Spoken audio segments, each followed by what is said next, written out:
kickoff returns. Randy Love and Willard Harrell are back there with him. Mitchell, always dangerous, and has always been tough on the Chicago Bears.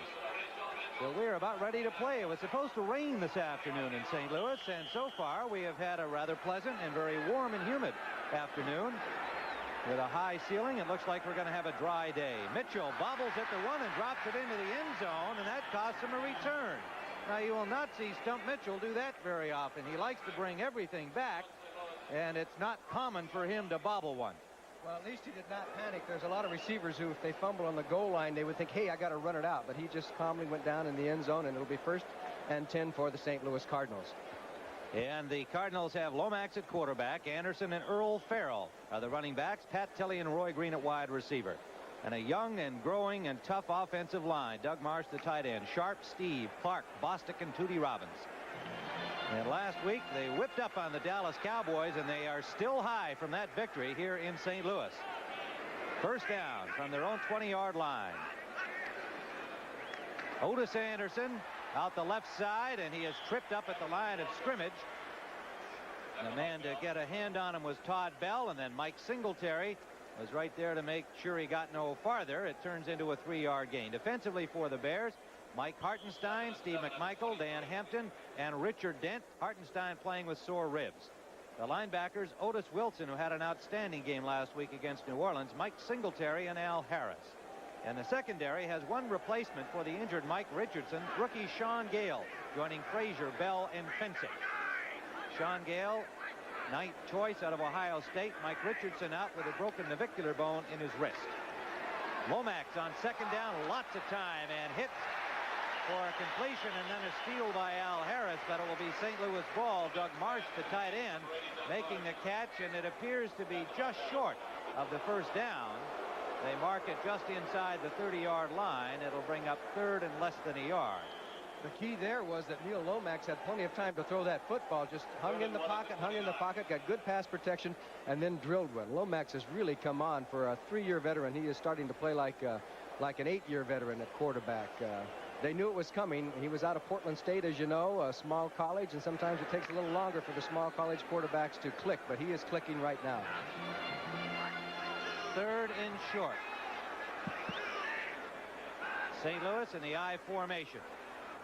Anderson may have been stopped short of the 1st down.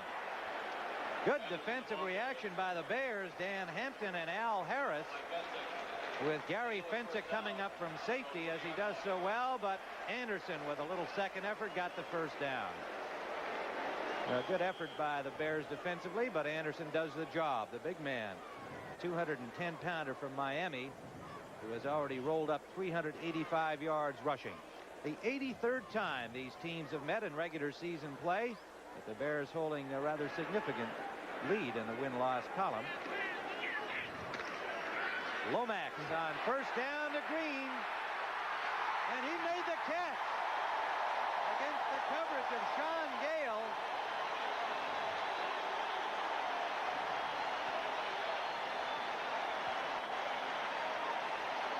What a catch here. Gale did a pretty good job defensively. He was on him, but Roy Green just went and got the ball, and Lomax had time. He threw the ball, and yes, the St. Louis Cardinals went after the rookie Sean Gale right off the gun, and you can see that Green had a couple of steps on him. The ball was a little bit short, but he still made the grab, and the St. Louis Cardinals are in commanding position at this point. Here it is from the low angle. He's got the inside position, and it makes it tough because Sean Gale has got to come up and over, and the ball was high enough and up and over, and Roy Green makes the grab. He's something else, isn't he? He sure is. Gale, while he was beaten, as you described, made a good effort to get back and try and break it up.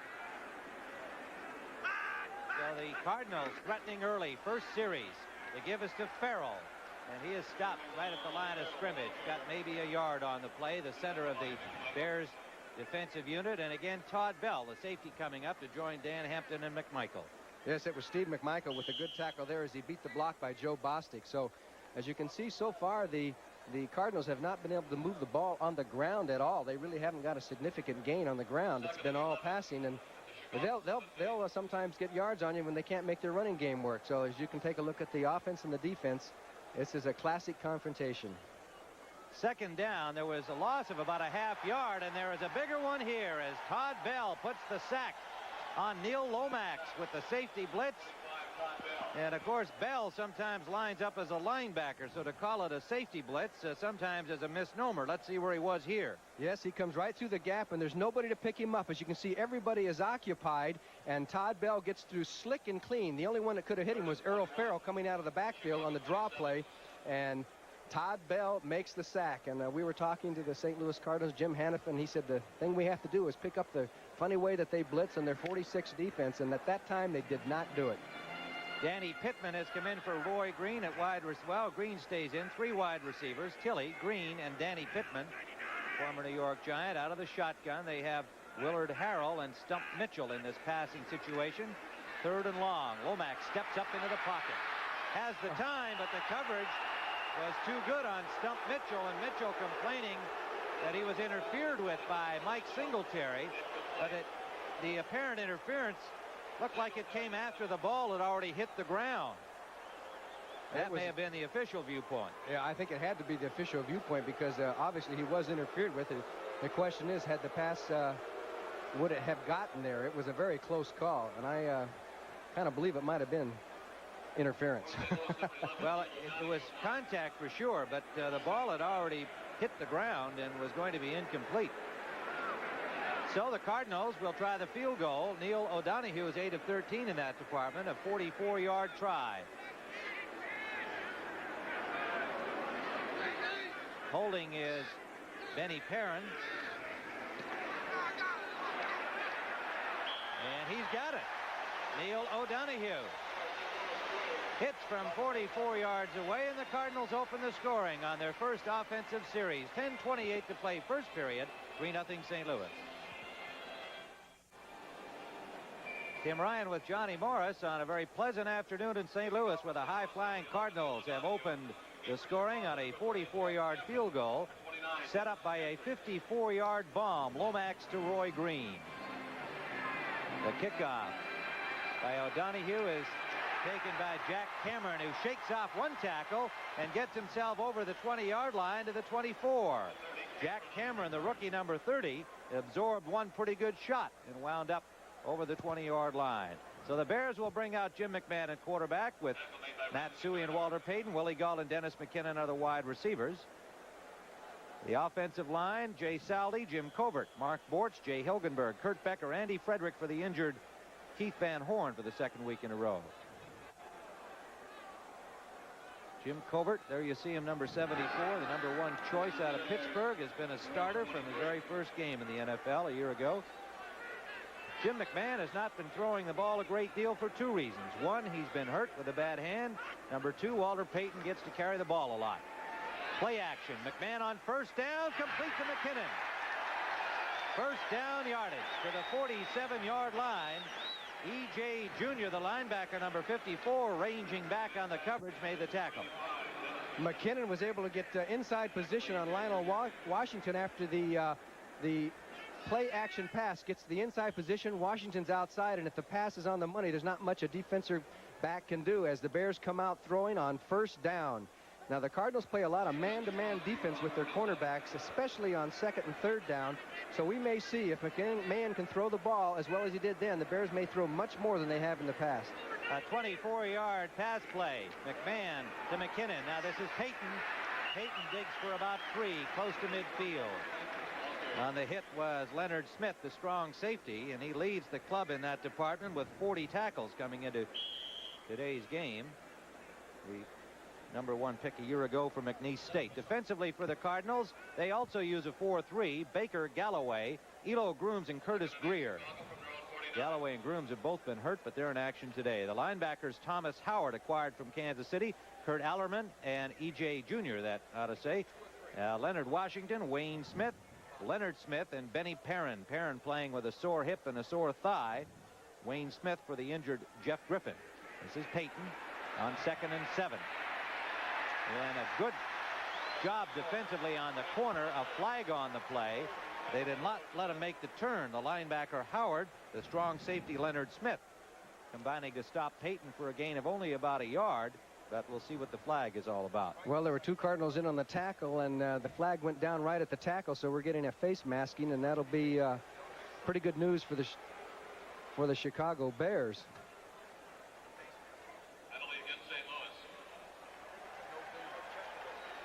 Every time you look at Walter Payton, you have to bear in mind you're looking at the man who has rushed for more yardage than anybody in the history of the NFL, which goes back to 1920. And these were the only two teams around then. First game was 1920. They were called the Decatur Staley's, the Bears were, and the St. Louis Cardinals. Pass by the defense, number 45, a 5-yard penalty, but it makes a first down. Well, that's grasping the face mask charge against Leonard Smith. Leonard Smith had a couple 3 penalties last week for St. Louis. As you see Payton get to the outside, there is Smith reaching out 45, and he grabs that face mask. So the Bears are down into St. Louis territory as you see Smith on the sidelines. You know, I think he might have hurt himself when he got spun around. That Payton runs so hard, he's so strong that he was literally whipped around by having a hold of his face mask, and Smith is being attended to. First down, Chicago in St. Louis territory. McMahon rushing out of the pocket. McMahon trying to get out of bounds and had to push Willie Gault out of his way, but he has a first down deep in St. Louis territory. It'll be at the 24-yard line. Ellerman and Lionel Washington combined to force him out of bounds. Such a good thinker McMahon is, because Matsui was coming down the field. You see 26, but a safety was covering Suey down the field, so McMahon wisely did not try to throw the ball, took off, and he's averaging 7 yards per carry to complement Walter Payton, and the Bears are blocking downfield a little bit as McMahon gets out of bounds. Good reaction by his team downfield, and good reaction by McMahon. If he gets hurt, they've got some problems. Steve Fuller, the backup quarterback, recovering from a shoulder injury. Rusty Lish has only been with the club a few weeks. Flags everywhere on first down from the 24-yard line of St. Louis. False start, moving too early, number 71. The play is killed. Red Cashin gave that call in a hurry. Andy Frederick. False start.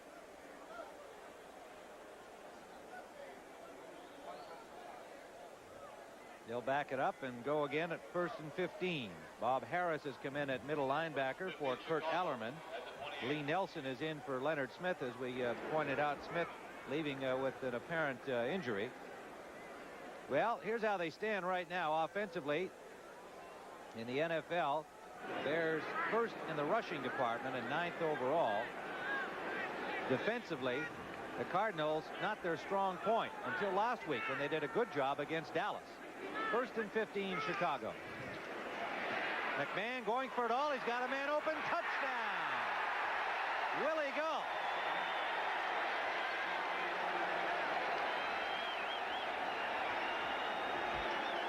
And there are a fair number of Bears fans in the building today. There certainly are. As he runs by Lionel Washington, he just goes down where you normally make a move and just turned it on, and McMahon threw the ball sooner. You notice he let the ball go and let Willie Gault run underneath it as he goes by Washington and makes the touchdown. Man-for-man coverage, and that's where the Bears may try and take advantage all day to force the Cardinals into changing their defense, because I don't believe Washington and Smith can cover Gault and McKinnon man-for-man all day. Bob Thomas for the point after. Bashnagel holding. And he has it. So the Bears on their first offensive series march down the field and take the lead with 8:28 remaining in the first quarter. The Bears 7, the Cardinals 3. Tim Ryan and Johnny Morris. We are back at Busch Stadium in St. Louis. And the Chicago Bears on their first offensive series have taken a 7-3 lead. Stump Mitchell, who bobbled the first kickoff and was unable to bring it back, taking the touchback instead, will try again from the 5. Mitchell with room is hit at the 32-yard line, and it was Dave Finzer who made the tackle, and he hit him like a defensive back, and it's a good thing he did, Johnny, because Stump Mitchell had nothing but real estate in front of him. He has a habit of breaking big ones against the Chicago Bears, and watch Dave Finzer, who hails from Chicago, went to high school in Chicago. He's the only man that had a chance to stop him, and you talk about fundamentals. He puts his head down, puts his both arms and wraps him. Number 15 will come up for the tackle right there. Nice play, Dave Finzer. He better watch it. He's going to be on the defensive team. That was a darn fine tackle against a tough guy, 190-pound Stump Mitchell. All right, good field position nonetheless for the Cardinals as Stump Mitchell got it to the 31-yard line, make it the 32. Lomax on first down. Short man Anderson Anderson close to first down yardage. Mike Singletary tackled him, and Lomax took quite a rap just after he released the ball. He was hit by Richard Dent, number 95, starting for the injured Tyrone Keys on the right defensive end. Well, we'll be going to Dallas and Washington. Most of you will see that big game in the NFC East Division, or Minnesota ventures out in an interconference game against the Raiders. Some of you will be watching that, the champion Raiders and the Minnesota Vikings. So stay with us for doubleheader action today on CBS Sports. Second down and 1 to go.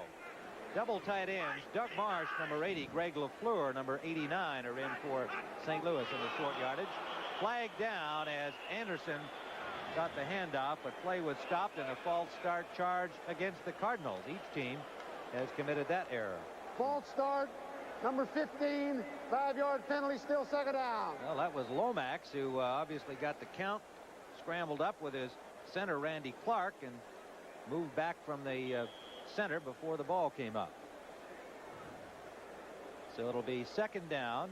Second and 6, St. Louis from their own 36. And 7 yards to go, with the ball now just over the 35-yard line of St. Louis.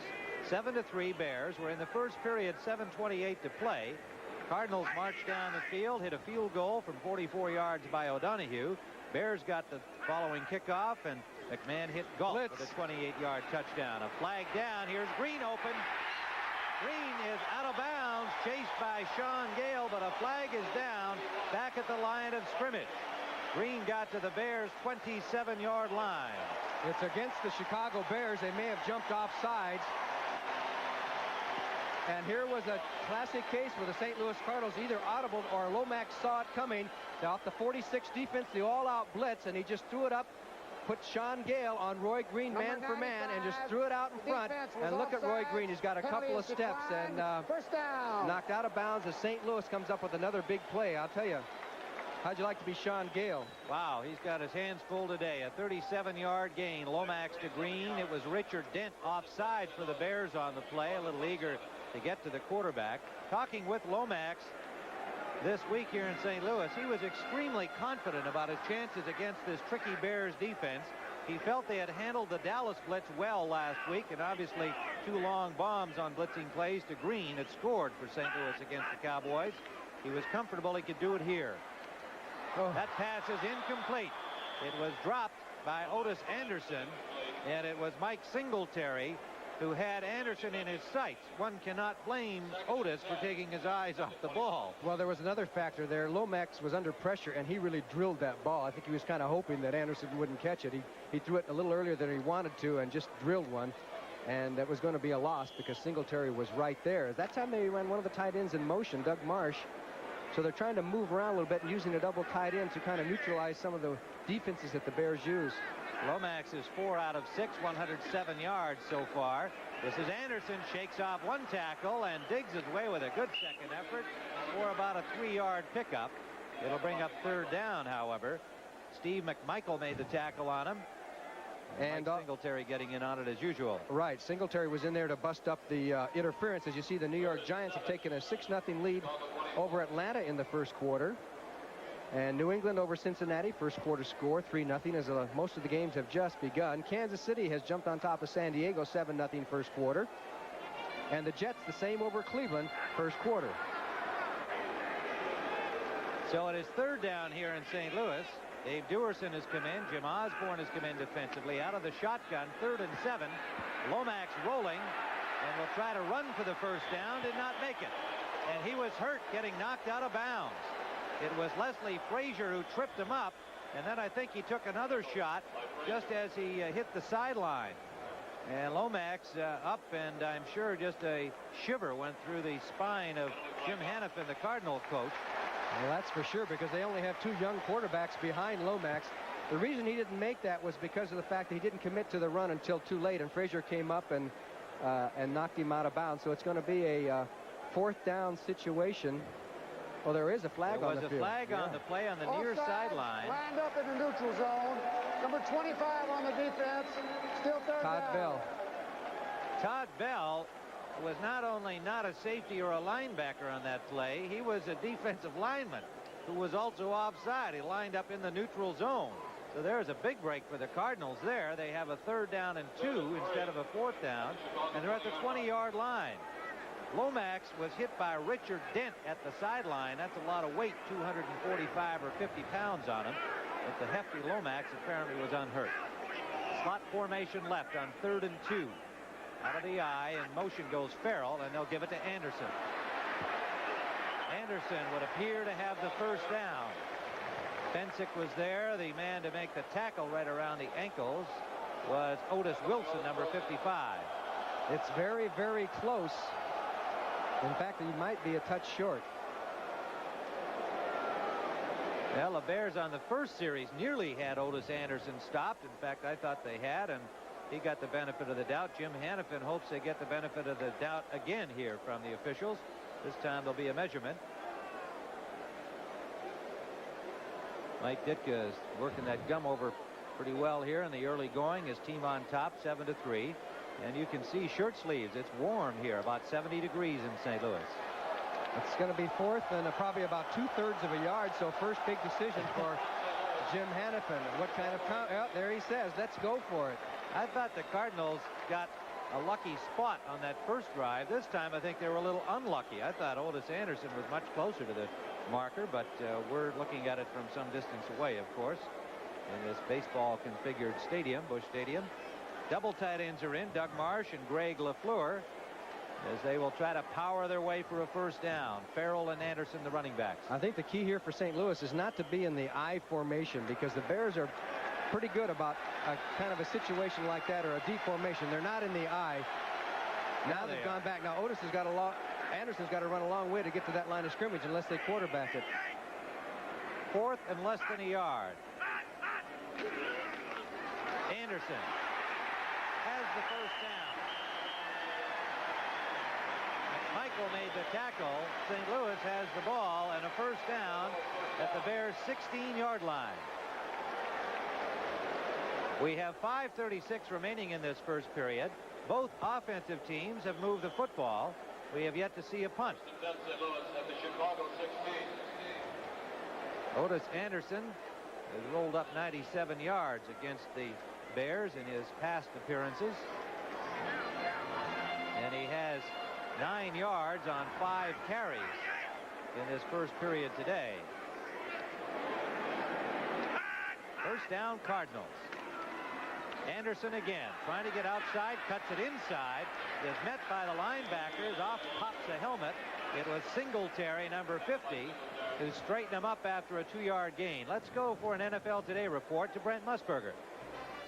Tim, it was 4th and goal for Atlanta against the Giants. They had failed 3 times. Bartkowski pulled out.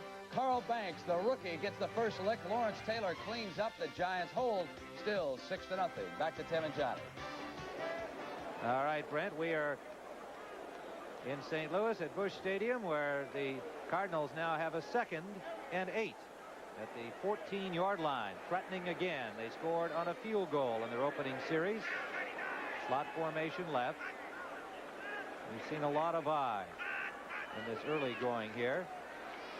Lomax, sideline pass, and it is complete to Farrell, who is hit immediately. Got about 3 yards. The flag down away from the ball.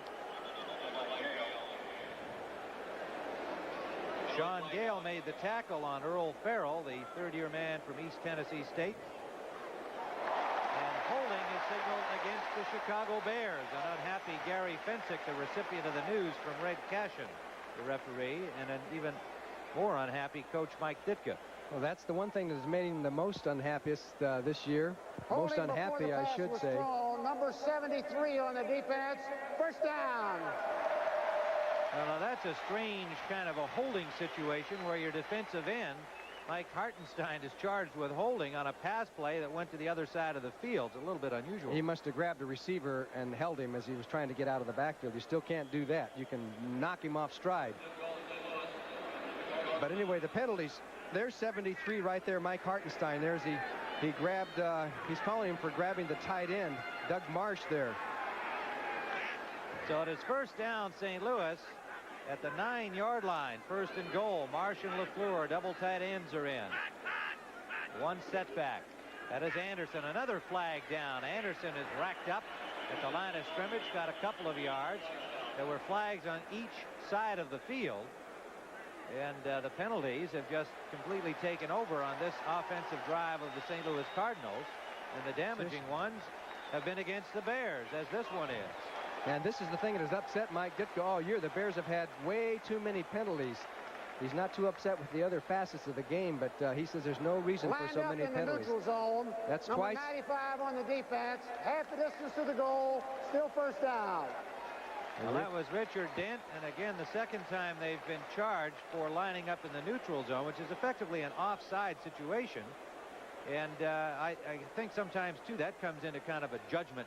And the players just have to be awfully careful to make sure if they have to give up another 6 inches or so, that's what they have to do. One informal thing that the officials are supposed to do is when they see people lined up, they say, watch your alignment, to try, to help both sides. But apparently it's happened twice now to Dent. The Bears have had 4 penalties for 20 yards. Cardinals trying to take advantage. Randy Love, number 40, is in with Otis Anderson.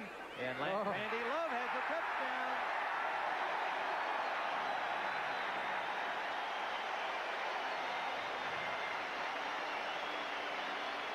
A quick opener for the 6-year man from Houston. Had a beautiful hole on the left side behind Terry Steve and Louis Sharp. And you can see Joe Bostic, too. And Terry Steve comes across on the trap, and Bostic throws his block, and it was good trap blocking by the St. Louis Cardinals. If you watch to the left of your screen, you can see the block come down from the other side as Love gets through, scores the touchdown. Nice play by the St. Louis Cardinals. Neil O'Donoghue with the point after try. Benny Perrin holding. He has it. So we have had offense, and more offense on 3 consecutive series. The Cardinals have retaken the lead 10-7. Irish-born lanky place kicker of the Cardinals. And for the Bears, Jack Cameron and Dennis Gentry are the kick returners. It'll be Dennis Gentry from the 2. Gentry has some daylight. Cut inside and was tripped up by Bill Kay, number 22. And another good kickoff return by the Bears out to the 35. Okay, let's take a look at the return as Dennis Gentry doesn't get too much chance to play because he plays behind Peyton, but you're going to see Kay make the tackle to save the touchdown, and then there was a little help from Victor Heflin as the Bears came within 1 block of going all the way on that kickoff return. 33-yard return for Dennis Gentry. First down for the Chicago Bears. They trail now 10-7. Suey in motion behind the ball. Peyton takes it back the other way. Trying to get outside, spins it up inside, is met by Kurt Allerman, number 51. And now for an NFL Today report, let's go to Brent Musburger in New York. Tim, the Chicago Bears better not look back because here comes Steve DeBerg. He has turned the Buccaneers into a winner. This time he hits Kevin House. They're looking for 3 in a row now. They lead Detroit 7-0. Back to Tim and Johnny. Well, the Bucs are 3-3 going into the action, and of course a win there, a loss here would have them tied up with the Chicago Bears. We'll see as the afternoon progresses, but the Buccaneers, who were whipped by Chicago in the first game, mainly because of turnovers and injuries, are suddenly now a factor again. All kinds of motion there, and flags are down off to Suey. Suey has a first down and into Cardinal territory at the 48. Now the question here is whether the Cardinal player was drawn over or not, because he definitely was offside. Curtis Greer was the man who jumped the gun, but he may have been pulled over. We'll wait and see what Red Cashin says. Evidently not. Curtis Greer is the guilty party, number 75. Offsides, middle of the line for the defense. Penalty is declined. First down. So the Bears keep the first down yardage in Cardinal territory. They spotted at the 49-yard line. Randy Love's touchdown has sent St. Louis back in front, 10-7. And the Cardinals have been pretty automatic, man-for-man coverage on those corners. And the Bears have been a good first-half team, as that statistic would indicate to you. Suey breaking tackles, digs for 5 yards to the 44-yard line of St. Louis. Met there by Greer and Wayne Smith. Greer number 75 and Wayne Smith number 44. Okay, you talk about what is a normal mismatch. Here's Walter Payton, number 34, putting a block on Curtis Greer, but I don't know who blocked who. Well, that was a bit of a mismatch weight-wise. Greer goes 260.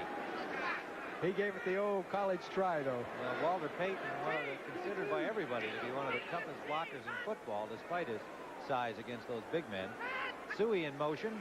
It is 2nd and 6, and this is Payton, and he gets wide, and that good pursuit by the Cardinals.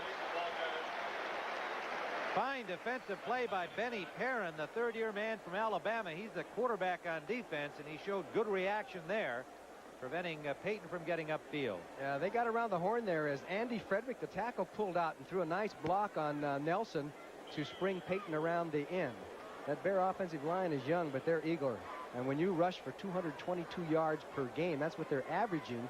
That's best in the NFL. If they keep going at that pace, they could set a National Football League record for rushing in a season by a team. So that's saying something for the run. Now, they're 28th in passing. That's right. New England holds that rushing record. In 1978, the Patriots set it. This is Payton off left tackle, has the first down. Again, Perrin in on it. The first contact made by Allerman. Talking with Kurt Allerman yesterday, is now back as a regular in the middle for the Cardinals. He said, of course we think about Payton. No, we haven't set up a special defense. What we need to do is to get everybody to him. We've got to have help and good pursuit. And so far, they've shown that well, particularly when he's run wide. I still think the stars of this game before it's over are going to be Galt and Dennis McKinnon. First down, Bears in St. Louis territory at the 37-yard line. McMahon on the roll, intended for Moorhead, incomplete. Now for an NFL Today report again. Let's once more join Brent Musburger in New York. Tim, Vince Ferragamo may not get his job back when he returns to the Rams. Jeff Kemp is doing a job, and watch the run after the catch by Drew Hill here against the New Orleans Saints. So far, Earl Campbell has not played, but Bum's got to be thinking about him right now. He's down 7-3, back to 10. All right, Brent, we have a 2nd and 10 here on the incompletion intended for Moorhead. St. Louis leading 10-7. 36 seconds remaining in the first quarter. In an almost sunshiny afternoon now. Nice and bright after predicted rain. Nickel off the defense in for the Cardinals as Payton skipped his way upfield, was caught with an ankle grab by Lee Nelson, number 38. But a gain of nearly 7 yards. Let's see where they spot it. It'll be close to a 7-yard pickup for Walter Payton. Boy, the Bears are really getting around the horn on that right side. They're getting the pulling guards and tackles out there in front. That's been very successful for them so far early in this game. So it'll be 2nd and a long 3. Third down, pardon me, after the incompletion. 3rd down and a long 3. And the quarter's going to wind down before the Bears will get this play off. And so at the end of 1 here at Busch Stadium, the St. Louis Cardinals 10, the Chicago Bears 7. We could have a shootout. And a long 3 as they defend to our left now in their road white jerseys at the 31-yard line of the Cardinals. Suey sets up on the wing right, number 26. The give is to Suey. He's got some room. Breaks the tackle and drops the ball. It looks like a Cardinal recovery. So Matt Suey, after making a good run breaking tackles, has lost the ball to the Cardinals. Lionel Washington, number 48, has recovered for St. Louis and stopped the Bears' drive. Did that play set up for the Bears? So watch Kurt Becker, the left guard, 79, pull out. He throws a key block here as the action goes to Payton and back to Suey. And Suey broke a tackle and then fumbles the ball after being hit the second time. They're just kind of bobbled it, and it's St. Louis's ball. Tim Ryan with Johnny Morris in St. Louis, where Lionel Washington has recovered a Matt Suey fumble at the Cardinal 13, blunting a Chicago offensive threat. The Cardinals lead it 10-7. First down. Out of the I formation, Green in motion. Play action, and Lomax is dropped at the 5-yard line. Dan Hampton, still bothered with a sore knee. The #1 pick from Arkansas in 1979, makes the big sack here as the Bears offense turned it over. Chicago's defense trying to get it back. And here's a look at that fumble on the previous play. There is Eloy Groom, 78 now. Does he hit the ball out of Suey? Right there's his right hand. It looks like he might have jolted the ball loose. Suey never could get control, and then Lionel Washington made the recovery to blunt a Bear drive. Matt Suey discussing what happened down there. Conversation along the sidelines, and on second down, the Cardinals. Otis Anderson, number 32, gets out over the 10-yard line. A gain of about maybe 7 on the play. Let's see where they spot it. No, it'll be a 5-yard pickup to the 10. Third down. Well, next Saturday, college football doubleheader action on CBS. You'll see the Michigan Wolverines against the Hawkeyes of Iowa in a Big Ten contest, and then out to the Pac-10 for the UCLA Bruins against the California Golden Bears. Television's best college football continues next Saturday, noon Eastern, here on CBS Sports. Third down, 12 to go. St. Louis from their own 10-yard line. In the shotgun. Lomax near the goal line. Just got it away for Green. Overthrown.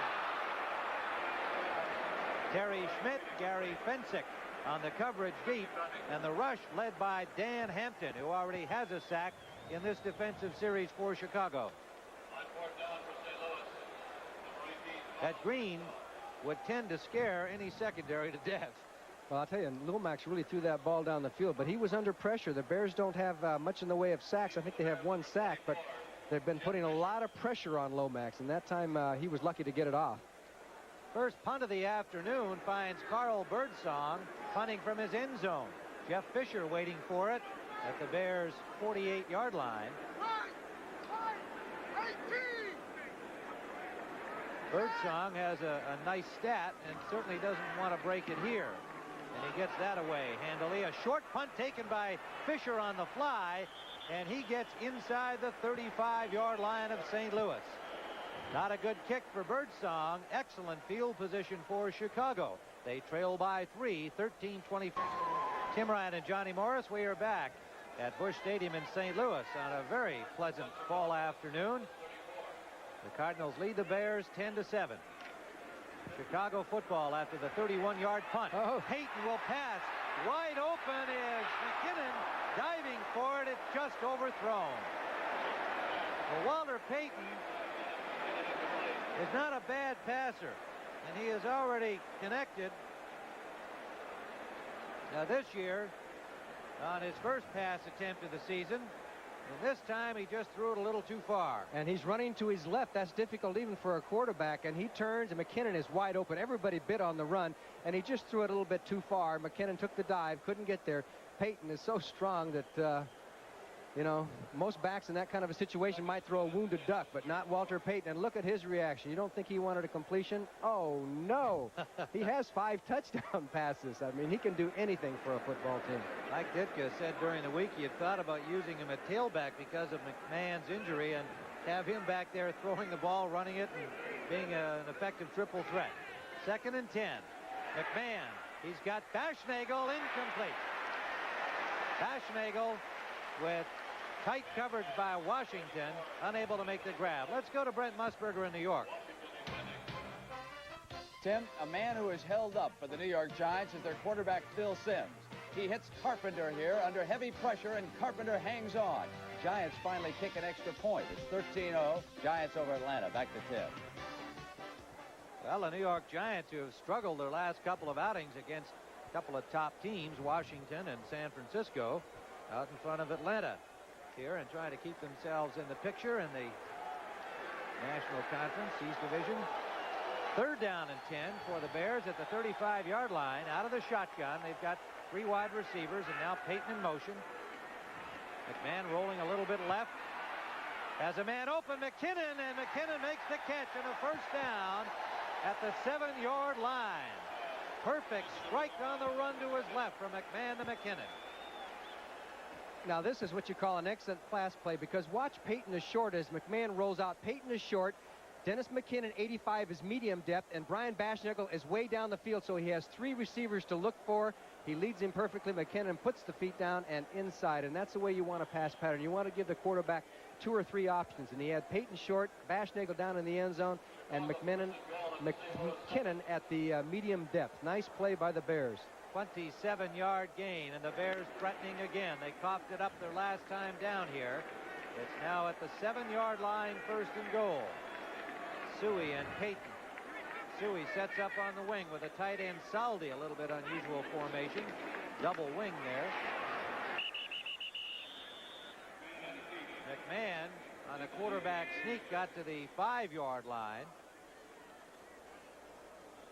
A pickup of 2, and that might have been a busted play. It could have been a busted play or a kind of a delayed. But the way he's talking there, it looks like didn't go quite the way Jim McMahon wanted it to. Well, surely with those 2 guys lined up on the wing, it was supposed to go that way. Look at this Tampa Bay Detroit.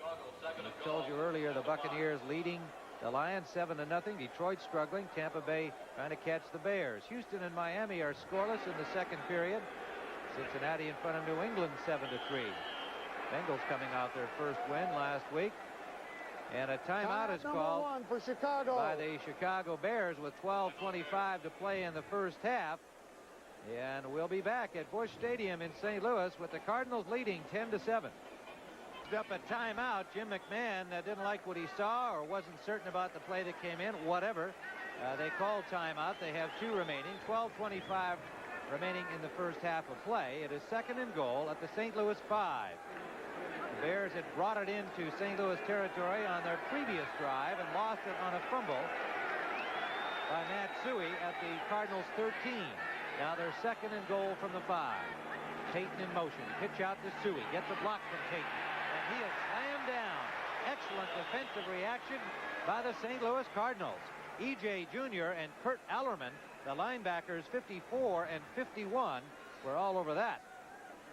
They certainly were. Kurt Alleman, who's getting to play because of an injury situation, has taken advantage of it, was quick to pursue that time, and there was no room on the cutback. Nice play by the St. Louis linebacker. So now we have a 3rd down and goal situation. You'd have to think the Bears may go to the air, wouldn't you? Cardinals defensively have had their injury problems right from the start of the season, which accounted for some of their high-scoring games against in the early going. But they have Galloway and Grooms back in the middle. Today they have lost Leonard Smith, their leading tackler. Calvin Thomas has come in for the Bears on 3rd and goal. And they do go to the air. And it is complete to Saldi, who dropped the ball. It's recovered in the end zone. Was it an incomplete pass? No, it is a completion. And the Cardinals touched the ball in the end zone. So another turnover by the Bears has cost them a score. Boy, that's a tough one to take. It looked like Saldi was going to bull his way into the end zone. That was a sure touchdown for the Chicago Bears as they crisscross the tight end and the wide receiver. You'll see the wide receiver come right across from left to right on your screen. You'll see Saldi, 81, go to the outside. They tried a little pick play, you might say. Right there, Saldi's got the ball. There's Perrin with the tackle, strips the ball from him. And look what he does. He gets up, gets the ball. I'd have to give him an A on that play, wouldn't you? Boy, what an outstanding play by Benny Perrin. What a reaction after the tackle to get the ball. So the Cardinals have stopped the Bears again, and they lead 10-7. About the athletic ability of Benny Perrin, who is playing hurt here today. And we saw there his terrific reaction as he immediately got up and got possession of the ball. That is Earl Farrell on 1st down for a gain of about 2 from the 20-yard line. That is a touchback being recovered by Perrin in the St. Louis end zone. And so thus they start from the 20-yard line. Coming up next, you'll see either Dallas against Washington for first place in the NFC East, or the Vikings against the champion Raiders as the human wave begins to ebb and flow here in the Busch Stadium. That human wave is getting popular all over the country, isn't it? It certainly is. Seattle claims they started it. 2nd down and 8. And ooh, what a rip on the Cardinals. Otis Anderson by Richard Dent. And he got maybe a yard, and Dent a little slow to get up, and they haven't got the wave perfected yet here. I think they need a choreographer work on this one a little here. Oh. But it's the spirit that counts. Oh, this stadium is full. Busch Stadium, probably about 52,000 fans. And now it's a third down situation. The Bears are very effective on third down situations. Conversions, they've only allowed 23%. 3rd and 6. Osborne is in defensively. Dave Dewerson is in the secondary. Danny Pittman, the third wide receiver. Out of the shotgun, Lomax. Lomax under pressure, and he is sacked by Hampton again. His second sack, and about the 4th time he has created some havoc for Lomax. He dropped him back at the 11-yard line. The defensive backfield deserves some credit for good coverage downfield as the Bears went into a crisscross with their tackles and ends, and they just kept persisting, and Lomax couldn't find himself a receiver, and here comes number 99, Dan Hampton, with the sack. You would never know he's playing on a bad knee, a very sore knee.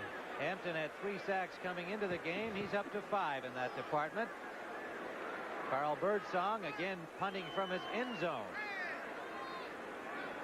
Jeff Fisher, who caught a short 31-yarder from Birdsong and put the Bears into St. Louis territory, will have another opportunity. This time Birdsong nails it. Backs up. Fisher, fair catch at the 40-yard line of the Chicago Bears. So we'll return to Busch Stadium in St. Louis with the Cardinals holding a 10-7 lead. 9:39 remaining in the first half. Tim Ryan and Johnny Morris. Jim Hannafin on the sidelines there in discussion with Joe Bostic, his right guard, who's playing with a neck injury, and you see he's got a collar around it. May have been bothered a little bit by it. First down, Chicago. Play action. McMahon going deep for Galt. The pass short, but Galt makes the catch. Willie Galt came back to the ball in traffic. Perrin and Washington were there. McMahon under pressure left the ball short, and credit to Willie Galt for showing the presence of mind to get back and make the grab. Okay, good play by Willie Galt, man for man. Perrin comes in to help as the safety, but Galt spotted this ball, came back for it. McMahon just can't quite get it that far down the field as Washington is driven off. Now Galt takes a look, sees the ball short, comes back to get it. Good play, heads up by Willie Galt, and makes the catch before Perrin comes over to help out.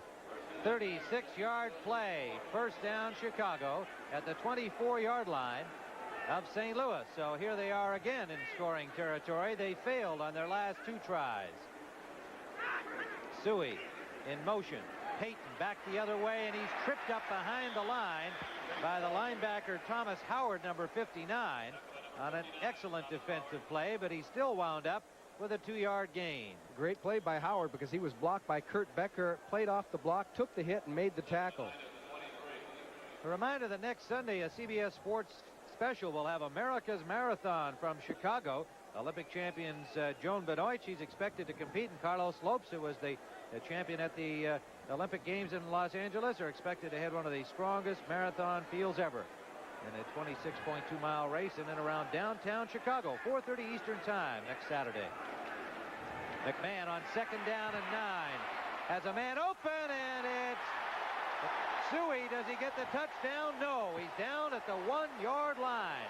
Lee Nelson stopped him there. What a pass by McMahon. On the run as McMahon spotted Suey 26 down the field off the play action. He rolls out and stops, and you'll see Howard, 59.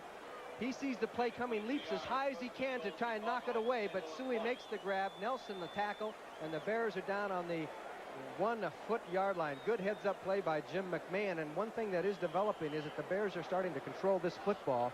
They've had the ball most of the time here in the second quarter. Yes, St. Louis offense has not been able to get on track.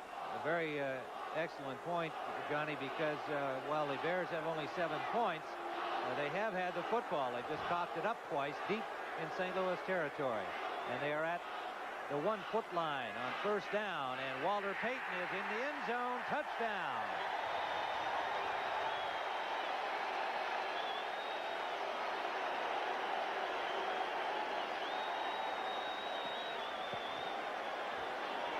Sweetness, Walter Payton with the touchdown. You give it to him on the 1-yard line, he's going to get up and over 9 times out of 10. Just a straight handoff. And Payton, and how many times have you seen him do this? He didn't get as high as he normally does, but he saw the hole, so he got there. As the Bears take the lead. Payton's 4th touchdown of the season. Johnny Rowland congratulates him as he comes off. Bears assistant coach, who of course was a star here for the Cardinals and for the University of Missouri. Back visiting some friends here last night and hoping to make it an unhappy afternoon for the Cardinal fans. Bob Thomas with a point after, and the Bears have regained the lead. And we have 7:16 remaining in the first half. Chicago 14, St. Louis 10. The Cardinals defensively doing a good job despite injuries to the likes of Jeff Griffin, still out with a broken arm off the right corner, and the loss in the game of Leonard Smith, their leading tackler, the strong safety. But the Bears finally denting it, and as you pointed out, Johnny, they have controlled the football time-wise through most of this first half, something they have done consistently. Yes, they have. St. Louis has been bottled up every time they've gotten the ball. The last 3 or 4 times they've been back in their own 10-yard line. This is the first time they're out at the 25, which can make a big difference. Neil Lomax and company. What a week they had last Sunday against the Dallas Cowboys. Lomax with 354 yards in passing against the Cowboys. Marsh and LaFleur, double tight end offense on first down. He gets time and airs it out. Intended for Tilley. What a catch by Tilley. And he is stopped by Fensick after he took the ball away from Leslie Frazier. Frazier looked outside. Tilley turned inside and stole the ball. Another big bomb. Lomax to Tilley. The Bears put a blitz on. You'll see Otis Wilson coming from the left side as Lomax adjusted a little bit in the pocket. Throws for Tilley, who was covered by Leslie Frazier. But Tilley just a heads-up play, and that's why he's a great football player. Came back to get the ball up and over Frazier, who didn't spot it, and then gets up, and Gary Fensick comes over. Tilley alertly tried to continue on to run the ball, but it's a first down for St. Louis. Pat Tilley, who's been the bread and butter man for the St. Louis Cardinals for several years. 4 receptions for 82 yards last week, an average of 20 yards per carry. He has 26 on the season and now 27. And they measure him at 5'10", but I'm not even sure he's that. He just knows how to get the ball. Lomax is dropped by Wilson. A loss of 2 on the sack by Otis Wilson and Hartenstein. Penalty. Flag down on the play. Otis Wilson got ticked off at Lomax. I don't know if Lomax said anything or if he did anything, but then Otis gave him a little shove right in front of the official.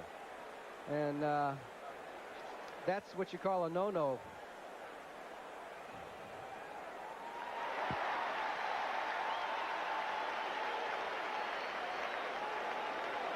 Otis Wilson had 3.5 sacks coming in, and this one may go for naught if they march it off against the Bears, and it looks like they're going to. Unnecessary roughness after the ball was down. Number 76 on the defense. First down. Well, they didn't call it on Otis Wilson. Steve McMichael, but it looked like Otis Wilson was the one doing all the activity down there, but McMichael gets the call. Okay, McMichael is number 76, the upper left corner of your screen. Now there's Wilson on the tackle. I think he just miscalled the number. He's going to, it should have been on Otis Wilson, I'd have to think, wouldn't you? Well, unless it came after the play. I don't see McMichael anywhere around it. Let's see. Yeah, there's the flag. It's got to be Wilson. Yeah, I think they just got the wrong guy. Doesn't matter. It works out the same for the Cardinals. First down at the Bear 20. Short drop by Lomax, and the pass incomplete. Not a good throw, intended for Roy Green.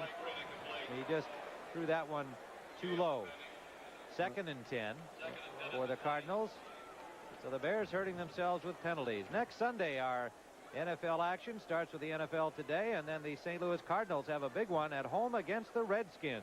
The Bears will be at Tampa Bay. Now, of course, we've been tracking that score for you. The Buccaneers are 3-3, and Detroit will be at Minnesota, San Francisco, and Houston. Check the local listings for the game and time in your area. 2nd and 10 from the 20-yard line. Again, the double tight end. Offense for the Cardinals, Marsh and LaFleur. Lomax, a deep drop, and he is sacked from behind. What a play by Dent.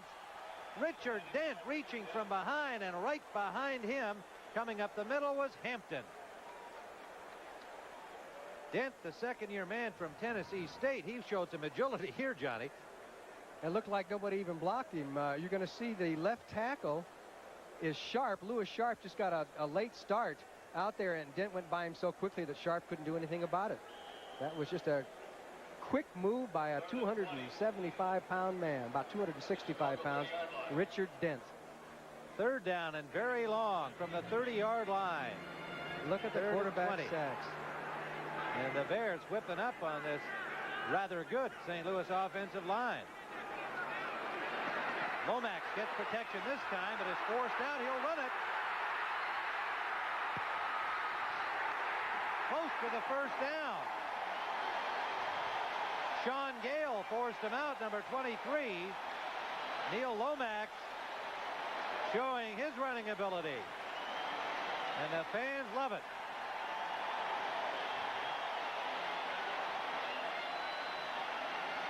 And Lomax got the first down to the 10-yard line. What an effort.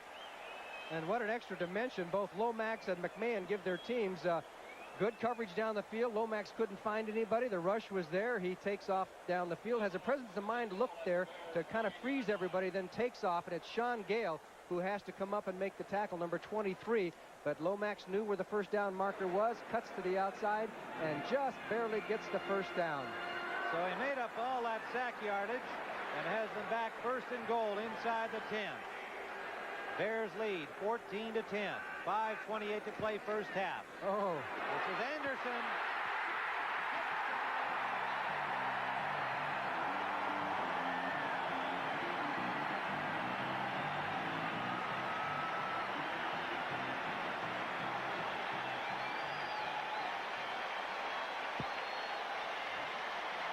Nice blocking. Watch the left guard, Terry Steve, number 68. He pulls out in front. Number 68 down here at the left of your screen. He throws the key block on Todd Bell that allows Otis Anderson to get into the end zone. Good pulling by the guards. Lewis Sharp was also pulling, but the key block was by number 68, Terry Steve, and that was it. Big Otis goes in. Touchdown, Cardinals. Neil O'Donohue with a point after. He has it. A flag down on the play. Boy, I'm getting tired of looking at yellow hankies out there. This first half, we've had a bunch of them. 75 yards in 6 plays. Holding during the kick, number 89 on the offense, 10-yard penalty. Oh, we're going to make an extra point into a field goal. Greg LaFleur charged with holding on the point after try, number 89. When you get him on the extra points, you know you're in for a long day of penalties. Well, this will not be a chip shot either. This could be a key point with the score 16-14. Well, O'Donohue has a 44-yard field goal to his credit, the opening points of the game on their opening series for St. Louis. And now he'll be hitting from the 19, turning it into a 29-yard point after.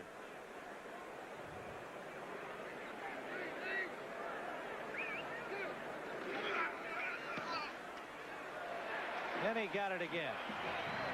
So the St. Louis Cardinals storm back and take a 17-14 lead with 5:23 remaining in the first half. Tim Ryan with Johnny Morris. We are back at Busch Stadium in St. Louis, where the Cardinals have regained the lead. A seesaw battle underway here. The Chicago Bears, having copped the ball up twice deep in St. Louis territory, foiling scoring opportunities, have fallen behind again. And this just looks, Johnny, like what we expected. This is going to be an aerial circus with 2 outstanding runners in the game, and Otis Anderson, who just scored a 10-yard touchdown for the Cardinals, and of course the Bears' Walter Payton. So we're going to have some football. And there's the view of O'Donohue's kickoff coming to Jack Cameron in the end zone. And he will not bring it out as he is about 8 yards deep. Well, let's take a look at what else is happening around the NFL today. Look at the Rams in front of New Orleans, 21-3. New Orleans lost last week to the Chicago Bears. Detroit has come back to tie Tampa Bay at halftime. It's like the defense is doing the job there. Philadelphia leads Indianapolis 10-0 in the second quarter. And Cincinnati may win a football game. 14-3 over New England. That's the second quarter score. Kansas City 10-6 over San Diego second quarter. And the Jets 17-7 over Cleveland second quarter. So the Chicago Bears first down from their 20 with Jim McMahon 7 of 9 in passing, sore hand and all. Walter Payton takes it inside, breaks a tackle, still going to the 40-yard line. E.J. Jr. hauls him down there, and the best news for everybody, no flags.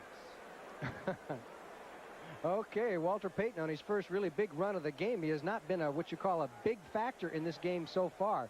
Good blocking as he cuts back, breaks the tackle. Then there's Wayne Smith. Perrin is the one who gets a hold of him and misses him. And here comes Wayne Smith, 44, and E.J. Jr. 2 men in on the tackle as Walter Payton makes his first run of this football game. He had only had 30 yards rushing going into this play. And here comes Jr. 54, tried to strip that ball from Walter. Defensively, Stafford Mays, number 76, in for Elo Grooms. McMahon for McKinnon, incomplete. Just slightly overthrown. McKinnon complaining about interference from Lionel Washington, but gets no sympathy. No, there was no interference that time as Washington didn't go for the out move as McKinnon ran an out and up. He ran about a 12-yard out maneuver.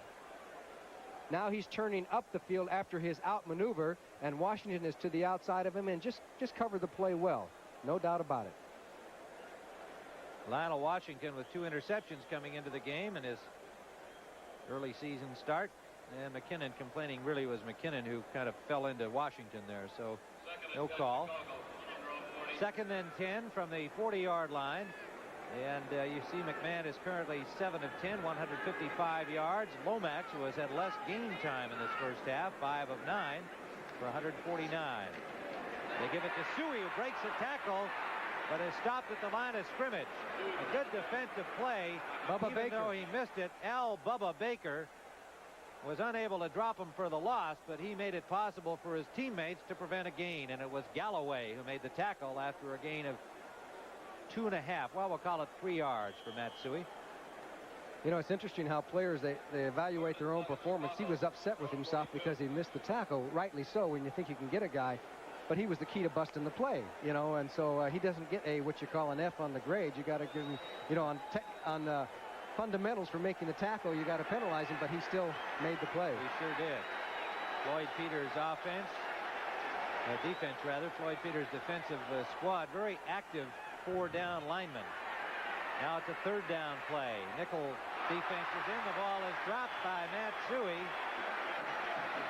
Incomplete. He had the first down yardage to not hold on to the ball. So the Cardinals hold the Bears again, and there is David Galloway, the 3rd-year man from Florida, and he is a load. Well, he's been hurt. He's back in action, and he causes a little bit of penetration that they weren't getting before. As you can see, the double team, Frederick and Becker was on him, but Frederick ends up with him, but Galloway just keeps it coming, doesn't he? Sure does. Dave Finzer, his first punt of the afternoon. The Bears have been able to keep the ball, march it down the field, but they turned it over twice on fumbles deep in St. Louis territory. Stump Mitchell is the punt return man. Oh, what a dandy. Backs Mitchell up about 20 yards to the 7-yard line, but watch out for Mitchell. Moorhead wraps him up at the 21, but a good return by the always dangerous Stump Mitchell from Pacific. And so the Cardinals, despite the 52-yard punt by Finzer, have it up out of danger. Tim Ryan with Johnny Morris back at Busch Stadium in St. Louis, where the Cardinals have forced the Bears to punt. Mitchell got it to the 21, and the first down pass play to Roy Green is complete for a gain of 6, maybe 7 on the play. And we are approaching halftime with 3 minutes and 5 seconds remaining, and you will be seeing scores and highlights with Brendan Irv, and a special feature on coaching, the toughest profession. At least that's what John Madden and Hank Stram, who gave it up to become commentators, are saying about coaching, and you'll get their opinions on that. I would say there are some people in other professions who will probably disagree that coaching is the toughest thing you can do. Let's find out what John and Hank have to say. 2nd and a long 4, we'll say, for the St. Louis Cardinals.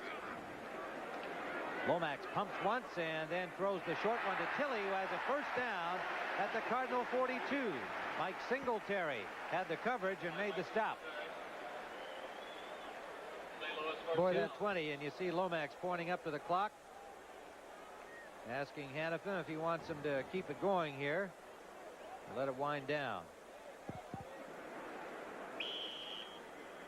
Well, they certainly won't get a playoff before halftime, as it goes down to the 2-minute warning. I would say Jim Hannafin has an Irish mug. He would probably even agree with that. 2-minute warning here in St. Louis. They lead by 3. 2 minutes to play in this first half, and we have had plenty of action here. The timeout situation, St. Louis with the football has all 3 of their timeouts remaining. The Bears with 2. Pat Tilley is now out of the game. It looks like he might have hurt his shoulder a little bit, but he is out. Danny Pittman replacing him, number 85. Pittman just coming out the injured list to join the roster. Draw play. That is Stump Mitchell, and Mitchell plows for about 7 yards.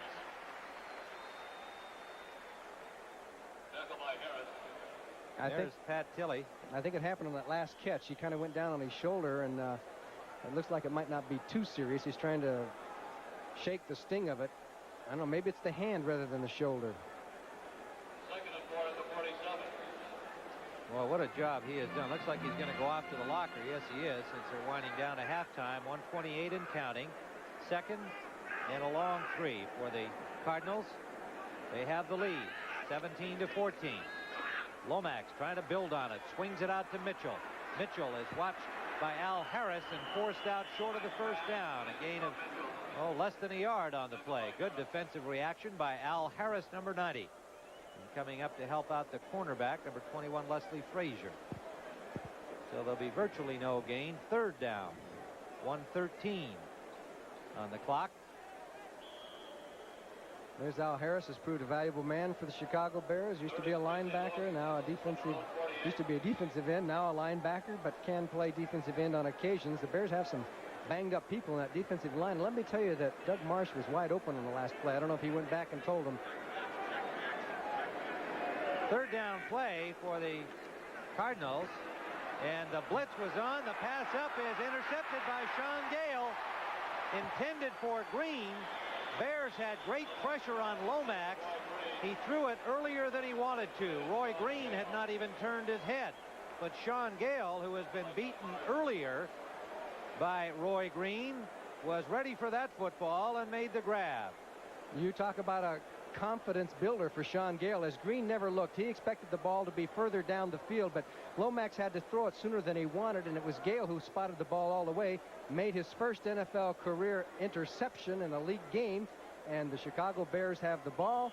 Sean Gale with the interception, and there's still time in this half.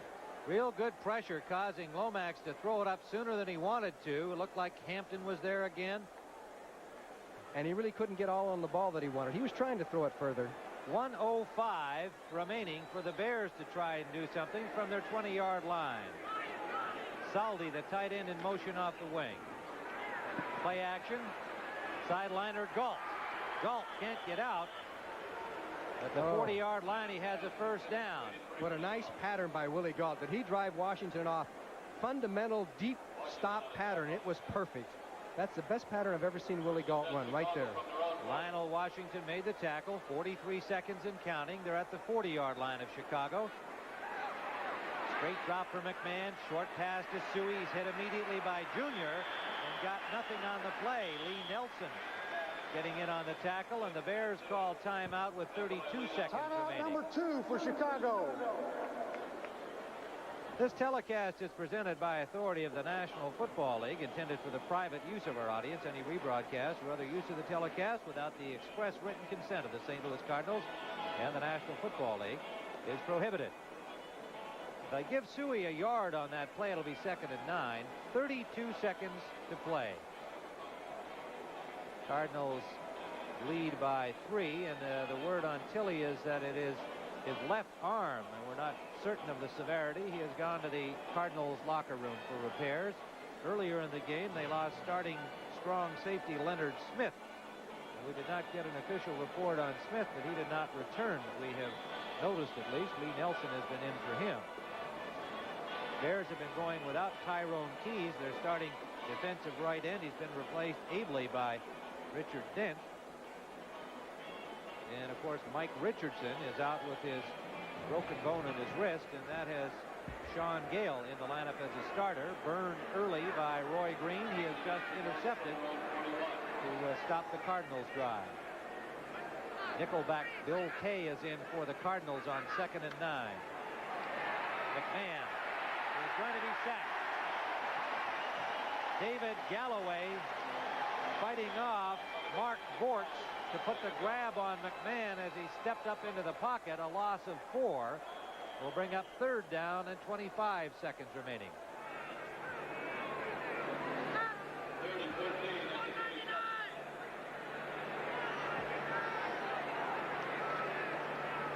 Payton leaps over a fallen blocker, but is met by Junior after a gain of 5, and that's going to finish up the first half here in St. Louis. So we have had an entertaining half of football with the St. Louis Cardinals in a seesaw affair, coming away at halftime with a 3-point lead, 17-14. Stay with us. This one looks like it's going to be a dandy. St. Louis territory had the Cardinals in front. Anytime you fumble down in deep in their territory twice like that, they could have had 2 touchdowns.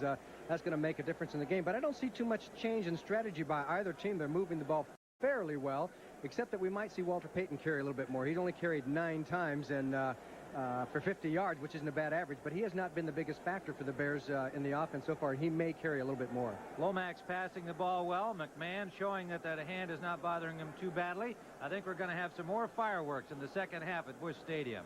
And we'll be back for the start of the second half in just a moment.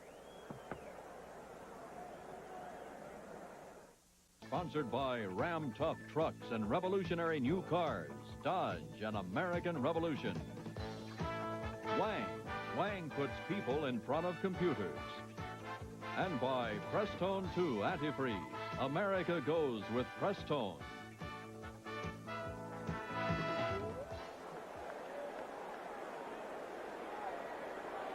We are back in St. Louis, Missouri, and we have had a sunny afternoon despite forecasts of rain. Just a light breeze as the Cardinals kick it off. O'Donohue, the Bears to our right. Jack Cameron from the 2-yard line. Breaks 1 tackle, gets to the 20. And the Chicago Bears will start from there.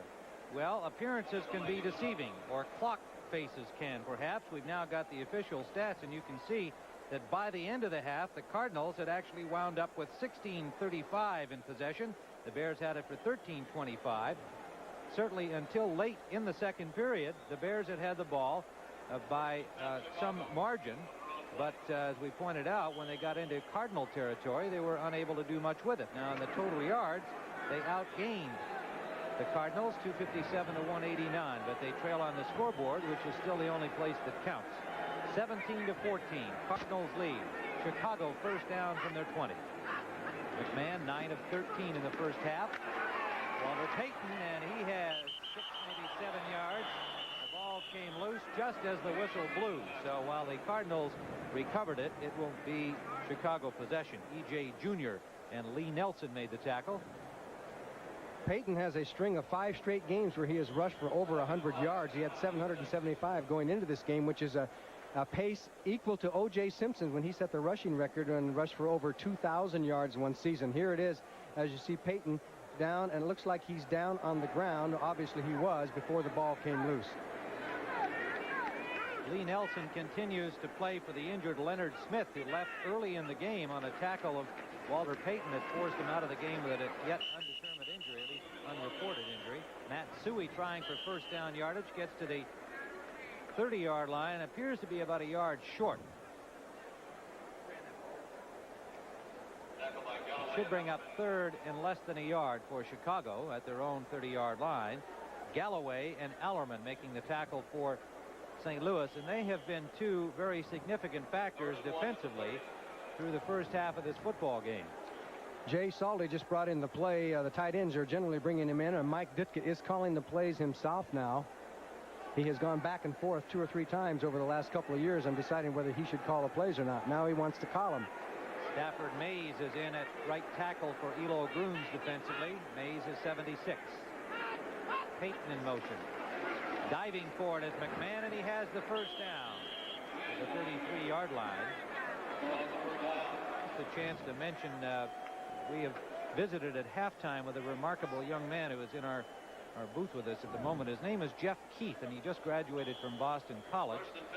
And he has lost a leg to cancer and is making a run across the country. And he's currently in Jefferson City, Missouri. Took a little time out to come up and see the game today. He's en route from the East Coast to the West Coast. And it is quite a wonderful story, and his hope to earn some more funds for the American Cancer Society. Quite a remarkable young man. Enjoying the football action today. This is Payton, and he is wrapped up after a gain of about 2. A good solid tackle made by Stafford Mays, number 76. That'll bring up second down and 7 yards to go for a first down. Well, you pointed out that you thought the Bears might use Walter Payton a little more frequently in the second half of play, and that's what they've been doing so far. Is that Rusty Lish? Just yes. The game. I didn't see Payton leave. I didn't see McMahon leave the game. So Rusty Lish has come on now. We'll try and check out that for you. Rusty Lish, who joined the Bears from the Cardinals about a month ago. Flags down everywhere as Lish was dropped back at the 25 by Al Baker. But flag was down before Baker arrived. Now Rusty Lish Number 71 played for the Cardinals here for the first part of his career and was picked up by the Bears after the last cut and came to Chicago. Has been in a couple of games, but obviously is still learning the Bears system. And I think Jim McMahon is in this group, and I don't remember, I didn't see him get hit or anything, did you? No, it had to be on the play in which he handed off to Walter Payton, who got 3 yards on that first down play. Because Lish came in right after that. Now, what happened to McMahon, we can only speculate at this point. He is, of course, playing with a broken bone, a fractured bone, more correctly, in his right throwing hand. He might have gotten stepped on, or who knows. This is Payton. Payton trying to get wide, and again, excellent defensive work. Howard stringing him out, number 59, and getting an ankle grab on him. And Walter Payton has not been able to shake loose here on the ground, and evidently McMahon is about ready to come right back in. So whatever the injury was, it was temporary. Maybe he could have been equipment. Yeah, could have been equipment, or if he had a hand problem, he might have gotten a little medical attention for it. He has been taking pain-killing shots for the last 3 weeks. How would you like to take one right there on the sideline? Oh, boy. Well, they don't do that very often. I mean, he is a game guy. Third down and 9. Payton has some room. First down. Straight arms his way to the 47-yard line. And Benny Perrin forced him out there. Number 23. Okay, nice run by the Chicago Bears. You're going to see Mark Bortz, the offensive left guard, pulling out in front here and provides the key block for Payton to be able to cut back. Now here comes Bortz. He's number 62. He throws the block on Wayne Smith. Payton cuts up the field, and now notice the punishment he gives the tackler. Payton will switch the ball, give the forearm, and look at that straight arm right into Benny Perrin, and gets a couple of extra yards. That's what we talk about, punishing the tackler. He is an offensive ball carrier in more ways than one. He is quietly up to 75 yards on 14 carries. First down, Chicago. Payton again, short side, cuts it upfield. Nice tripping tackle by E.J. Jr., and I don't mean that he tripped him with a foot, because he did not. He got a hand on him, but tripped up Payton with a diving effort. Still for Payton, 3 more yards. Okay, let's watch E.J. Jr., who just kind of tripped him up as Payton was cutting back inside and was going to go for the big gain. Here comes Jr., 54. Now Payton will cut back, and he just will dive down there and just get a hand on his foot and knock him down. Good play by E.J. Jr. 2nd and 7 right at the midfield stripe. 10:28 remaining third quarter. Cardinals lead by 3, 17-14. Bears staying on the ground as Payton took a lick and kept on ticking for about 2 more yards, but Jr. really got a good smash at him. Well, he blitzed right into the hole that time as he came from outside, inside, and did he fill a hole? It was really predetermined. Watch him come through here, and here comes the run, and there it is. Peyton looked up, and he said, there I am, I got you. E.J., 2 big plays in a row, and the Bears are down to a 3rd down and about 6 situation. A normally passing situation for most teams, but not necessarily when you have a Walter Payton. Floyd Peters, the defensive coordinator of the Cardinals, does not use a lot of fancy fronts or window dressing, but he does, as you have seen, stunt his linebackers and linemen. McMahon gets it out, complete to Saldi, trying to reach for the 1st down. The ball came loose, but it was already whistled dead. And that makes the Cardinals and their fans unhappy. McMahon is also unhappy because he thinks it may be short of the 1st down. Well, Saldi reached out and tried to touch that ball down at the 1st down marker, and as he touched it down, it kind of got away. It's very close. Lee Nelson had the pressure from a safety blitz on McMahon, who did not get off a good throw. And that made it a little more difficult for Saldi to try to get to the marker. He had to wait for the ball, reach down for a low throw. But he got it. So let's credit Jay Saldi with a job well done. Okay, here's Saldi making the grab, and here comes Howard to make the tackle, and there is Saldi reaching out, trying to get that ball down there, and he did get it down, and they say the ball or the ground cannot force a fumble. And if you're ever in doubt about whether a back fumbles or a receiver, that's your rule. So the Bears have 1st down at the 43-yard line of St. Louis. Their opening offensive series in the 2nd half. Calvin Thomas is in at fullback on the wing. Payton dives for about 5. Following Jimbo Covert, number 74, and Thomas, who blocked off the wing. I believe Walter did a little cartwheel that time. Number 75, Curtis Greer, made the tackle on him, and Payton lost his helmet on the play.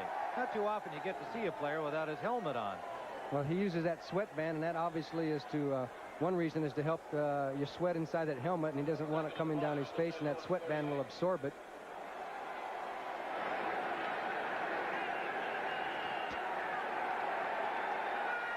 Second and 5 as the wave begins again in Busch Stadium, trying to exhort the St. Louis defense. Payton has been the workhorse here in this 2nd half. He picks up 3, maybe 4 more before Greer and Lee Nelson, with E.J. Jr., who has been tracking him like Bulldog Drummond.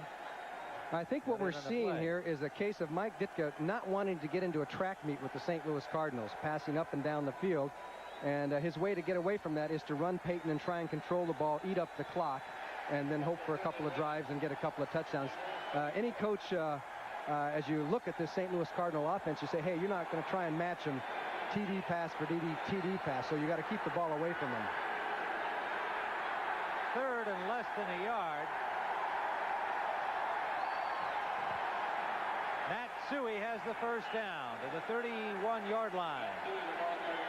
And the word on Jim McMahon leaving for a play was indeed that he received another pain-killing shot into that bad hand while he was on the sideline. And that tells you why there were a lot of players around McMahon, because they didn't, it's the aura of getting a shot. They didn't want the public or the fans to see some doctor, see Dr. Fossier sticking him with the needle, but it happens in the NFL. There's no question about that.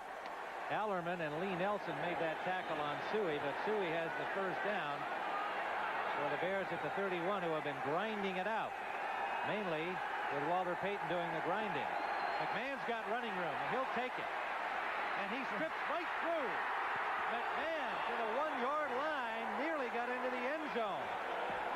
And again made that decision not to worry about his health, instead to worry about getting into the end zone. And he nearly did. A 30-yard run. And did you see him turn on the speed? He has got good speed for a quarterback, as McMahon just rolls out this side, looks down the field, and takes off. And it was Allerman, 51, who had the shot at him, but he missed him coming right across here. And McMahon just turned on down the field. A good block there. I didn't see who threw that block. Payton. Was it Walter Payton that threw that block?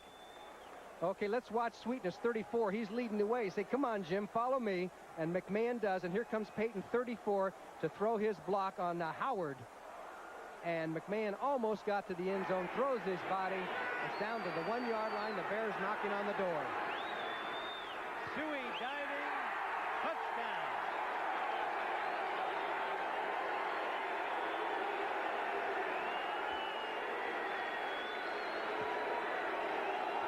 Again, a remarkable amount of noise from Bears fans who are in attendance here in St. Louis. Now, we're not that far from the city of Chicago, but on the other hand, it seems to be disproportionately noisy for the visiting team.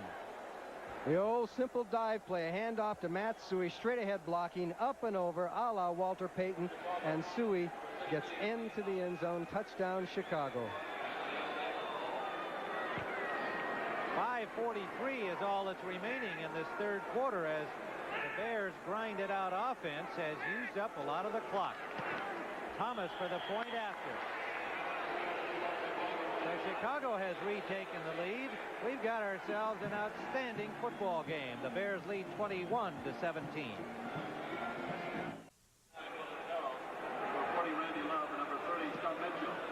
We are back where Bob Thomas Finzer, pardon me, has just kicked off for the Chicago Bears, and Mitchell on a tear out close to the 30-yard line. And it was Dunsmore, number 88, who put the stop on him there, as Mitchell, every time he brings it upfield, looks like he might go all the way. We'll be right back. Back in St. Louis, where the Bears went 79 yards in 14 plays and used up 9:17 of this third period on the clock before Suey took it in. Walter Payton carried 8 times for 38 yards in that drive.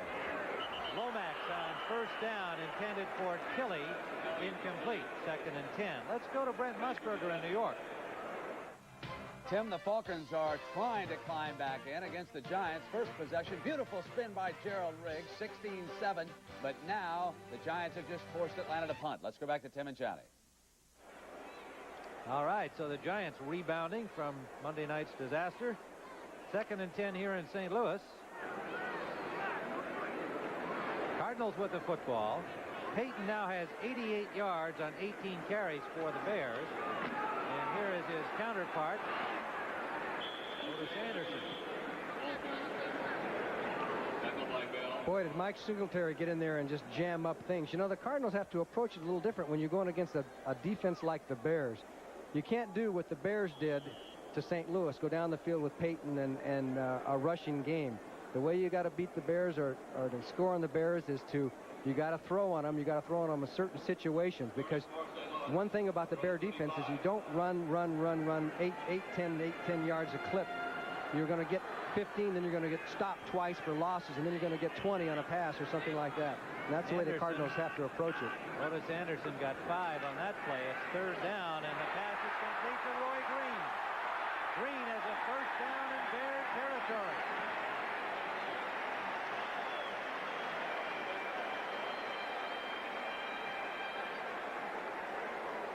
Okay, you can see the jam. Leslie Frazier is jamming Roy Green as Roy goes through the pick and then clears, and there's no linebackers. That's because the Bears, the way they play their defense, they go to corners, they help people out, they blitz, whatever it is, nobody over the middle. Roy Green comes up with a big play. That's the way you move the ball against the Bears. 22 yards they moved it, and next Sunday on the NFL Today there'll be a special feature on the Cardinals Game Breakers, and followed by this action. Cardinals at home to Washington.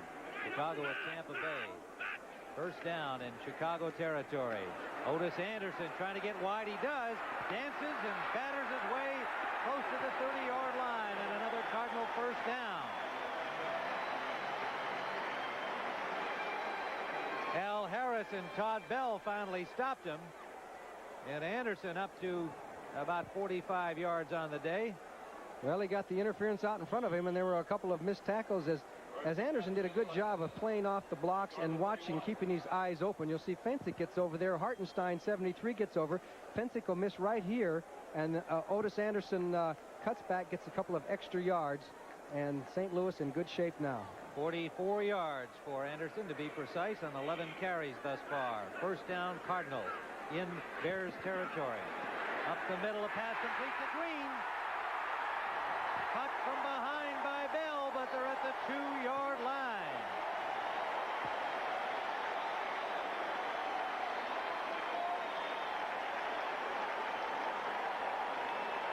29-yard gain.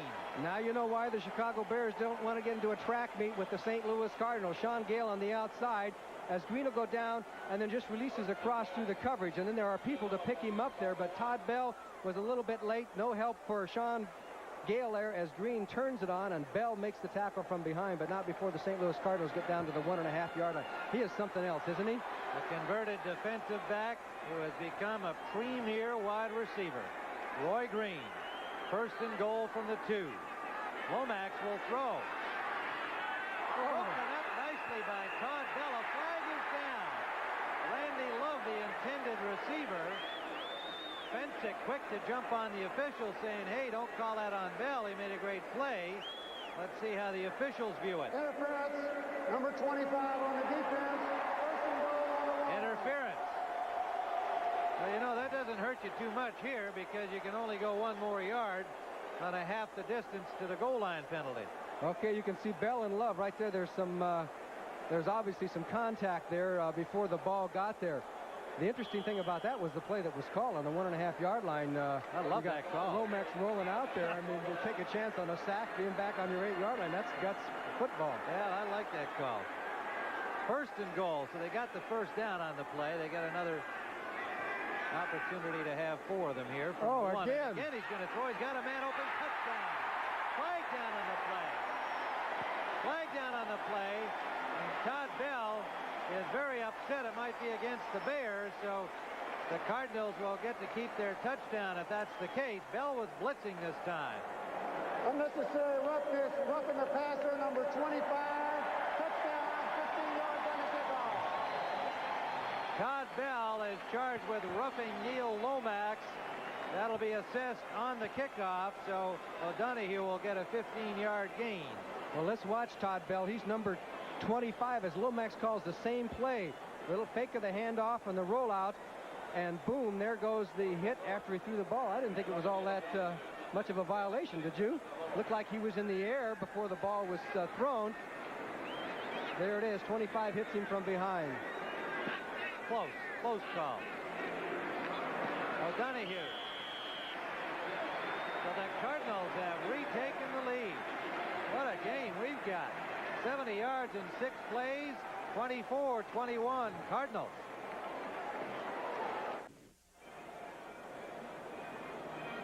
Tim Ryan and Johnny Morris, where happy Neil Lomax has just thrown yet another touchdown pass, and the club record is 16 consecutive games with a touchdown pass thrown by the great Jim Hart.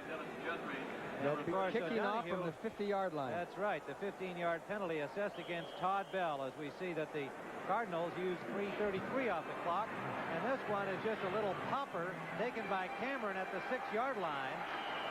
He's hit at the 15. I don't know whether Lomax intended, or rather O'Donohue intended that. He sure did. If he did, it sure worked because their coverage was excellent.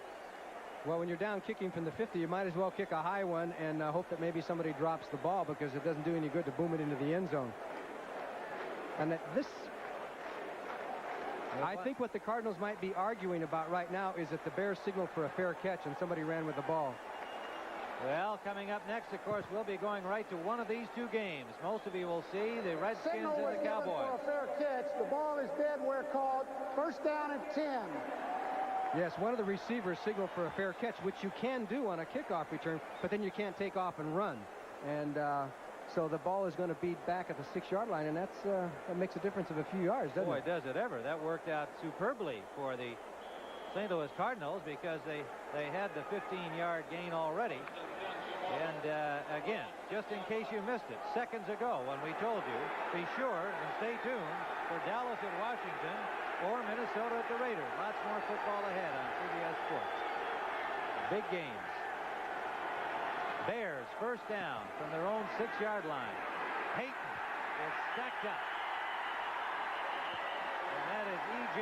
Jr. who wrapped him up. Allerman made the initial contact, and it seems to have been the mission of Allerman and Jr. to personally make sure they get something of Walter Payton on every carry. They have done an outstanding job, even though he is over the 80-yard mark, up to 88 yards on the day.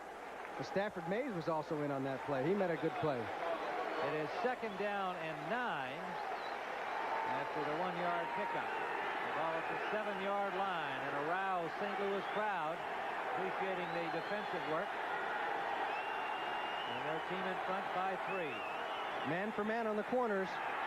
And complete for a first down. McKinnon took the hit, hung on to the ball. He took quite a rap from Lionel Washington, number 48. The way the St. Louis Cardinals are playing their defense, you could run this all night with McKinnon and Galt. You got a man-for-man situation, at least from the 18-yard group. You turn in, and it's duck soup as long as the timing is there. Duck soup. First down at the 21-yard line. And we finally got a medical report on Leonard Smith, the starting strong safety.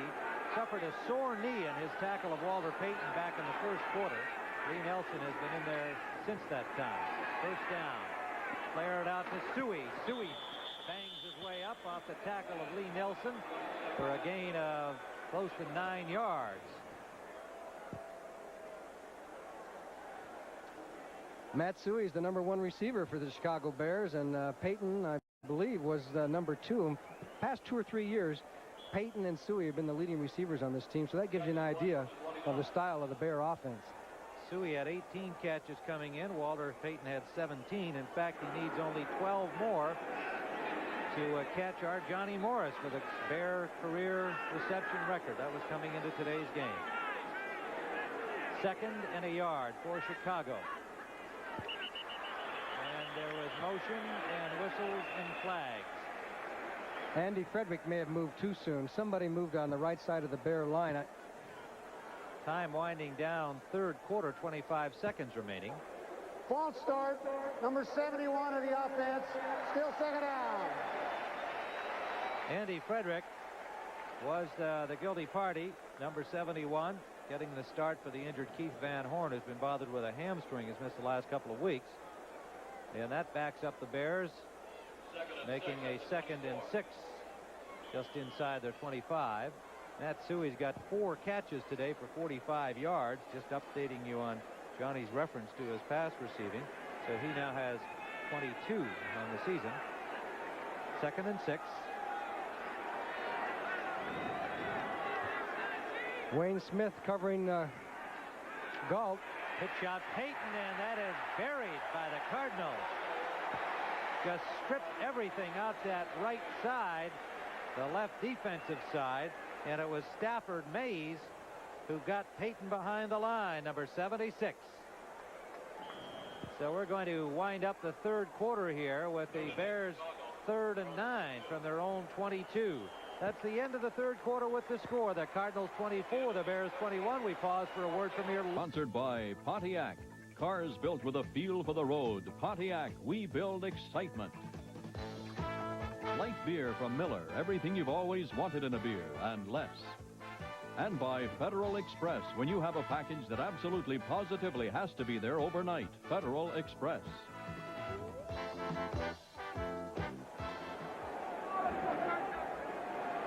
Tim Ryan and Johnny Morris. We are in Busch Stadium in St. Louis.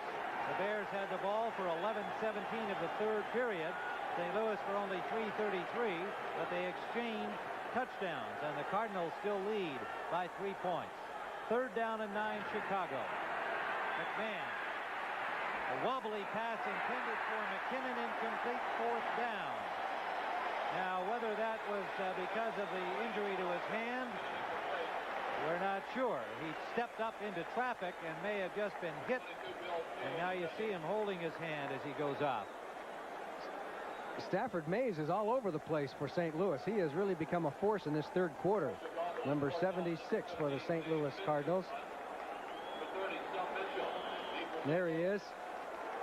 He likes to knock those quarterbacks down and help them up. I'm always suspicious of guys like that. Dave Finzer has punted only once today. He boomed a 52-yarder. And he gets a good one here. Backing up Mitchell, backing him up to the 27. Quite a hit from Brian Cabral, number 54, at the Cardinals' 37-yard line. Well, now St. Louis has the ball and the lead as we are just underway in the fourth quarter.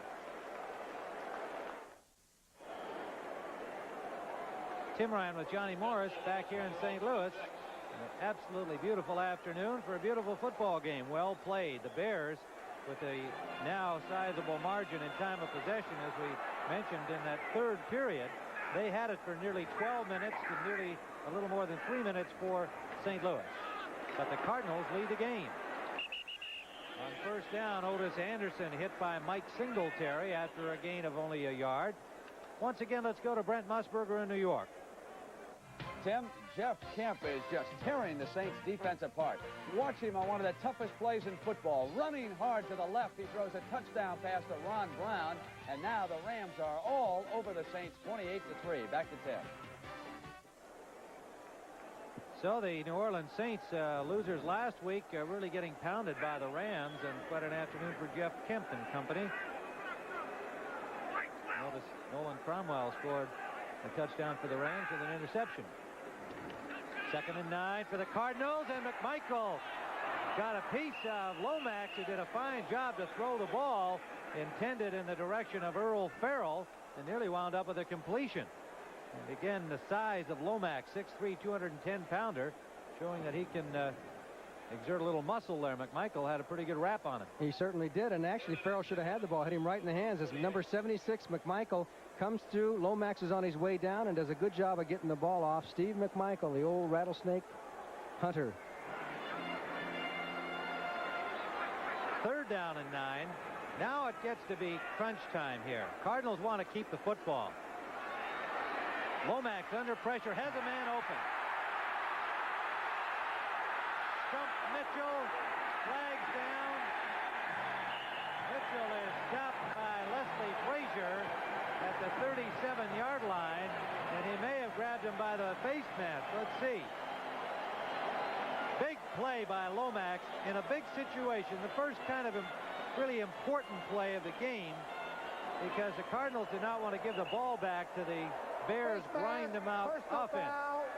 Number 21, 15 yards, first down. 24-yard gain plus. And Lomax shows a nice ability to field that rush and to move around in the pocket. He does a good job here, spots him over the middle, and Mitchell is off to the races. Actually, had he gotten around Frazier, he could have gone for big yardage, but Frazier reached out, put the old grab on the face mask, and they determined that was intentional, and so it's 15 yards instead of 5 yards. Big play for the St. Louis Cardinals. Down to the 23. The Bears continue to hurt themselves with penalties. They've now taken 10 for about 75 yards. Lomax, 12 of 19. 248 yards. Roy Green in motion behind the ball. Otis Anderson cuts it upfield. Look at him dig and drive.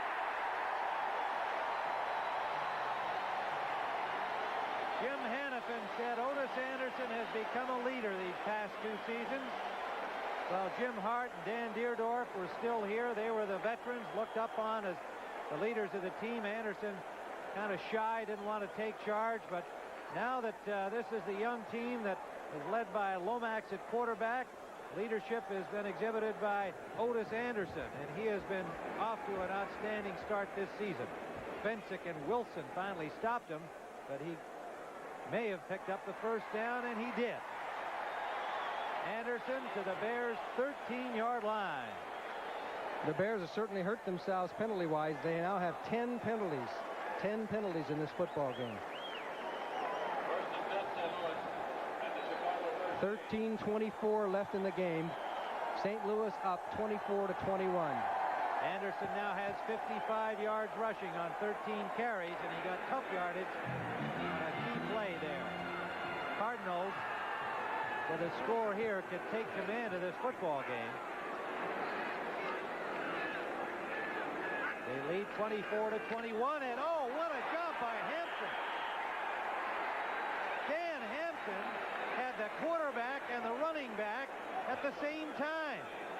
You got to Holy give him smoke. 2 for the price of 1, huh? What a defensive. That is an incredible play.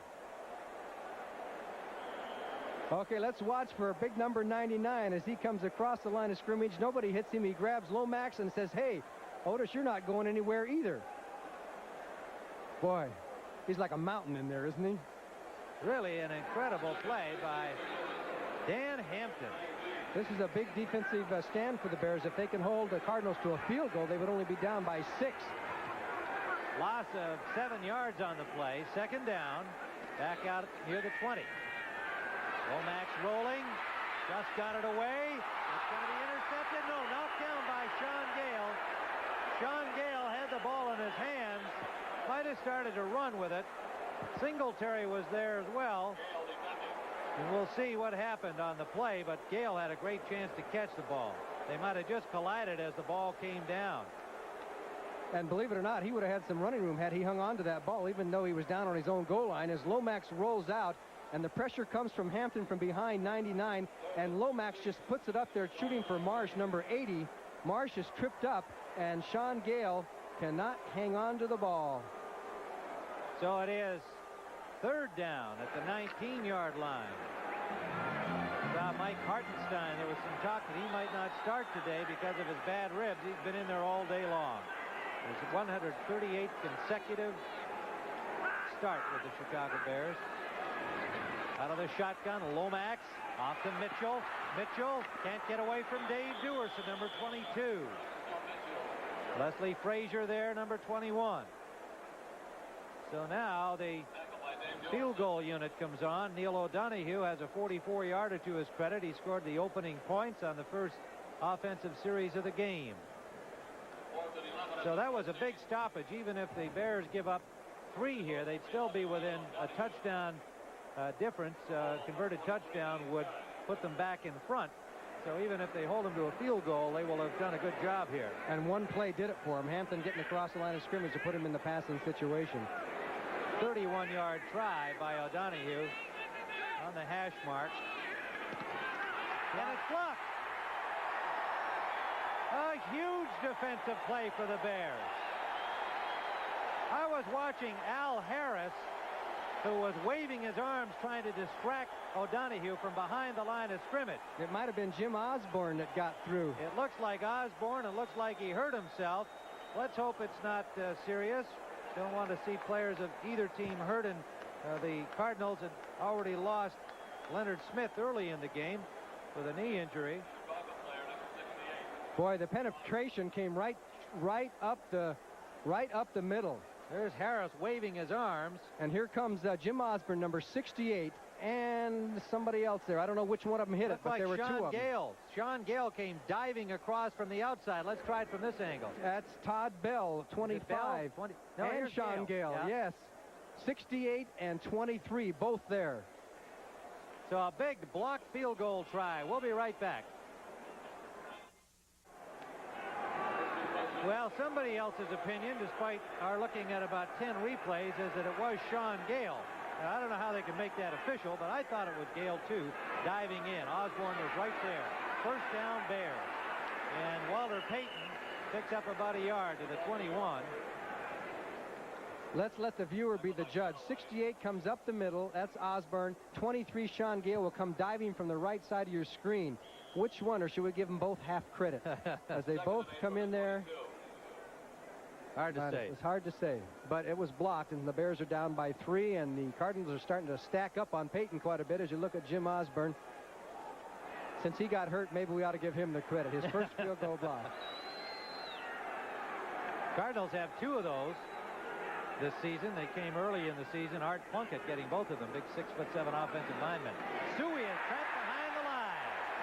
And it was David Galloway diving in there to make the tackle. And a reminder that next week we'll have a college doubleheader for you. Big Ten action, the Wolverines of Michigan and the Hawkeyes of Iowa, followed by the Bruins of UCLA against California. in a Pac-10 game. Television's best college football continues next Saturday, beginning at noon Eastern Time here on CBS Sports. Three wide receivers, Bashnagle joining McKinnon and Galt on 3rd and 11. So the St. Louis defense rises up as the Bears just did. Bill Kay is in as the nickelback, number 22 for St. Louis. McMahon on the quarterback draw, and he is stopped by E.J. Jr. Jr. reacted beautifully.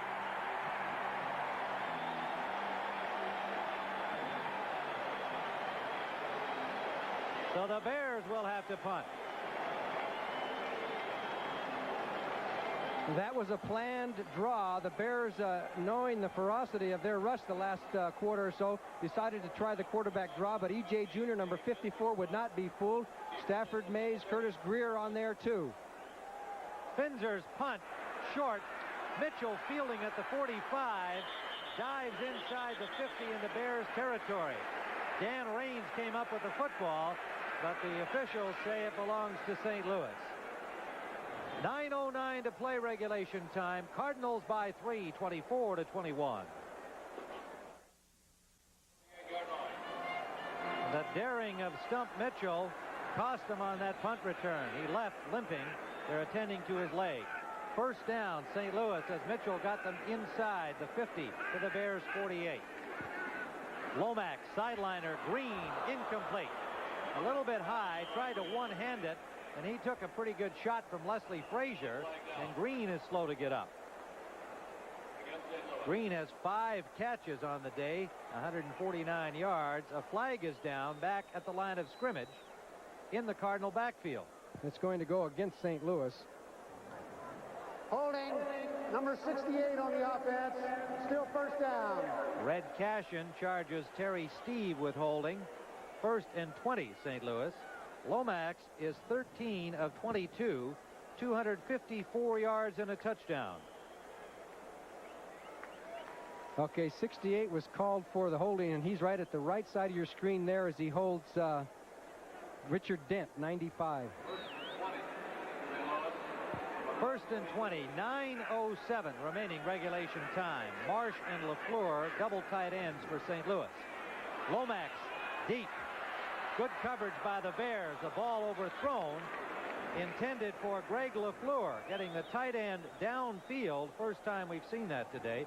Well, let's wait a minute. Was that Green? No, it was LaFleur, yes. And on the coverage deep was the safety, Todd Bell. There's Stump Mitchell, number 30. Looks like he's putting his helmet on. He's ready for action again. He was real aggressive on that last punt return. Caught it on the run, moving forward, and took a pretty solid hit. 2nd down and long yardage. 2nd and 20 from the 42 of the St. Louis Cardinals.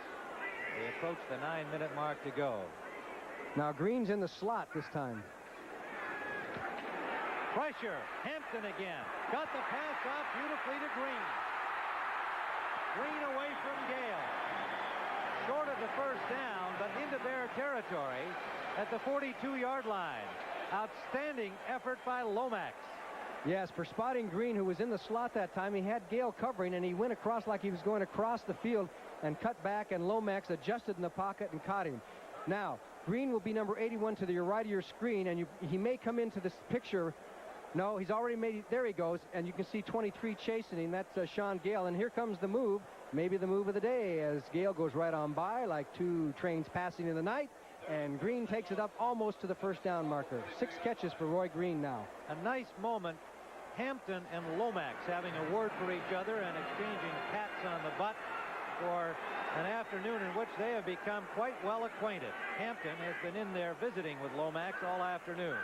3rd down and 4. Loose ball. Lomax gets it off, intended for Green. It deflected and was nearly intercepted.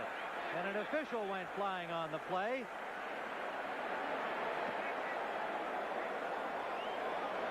Looked like Art Demas. Is it number 78? Yeah, Art Demas went down there, and shows you it's a tough game out there for the officials as well.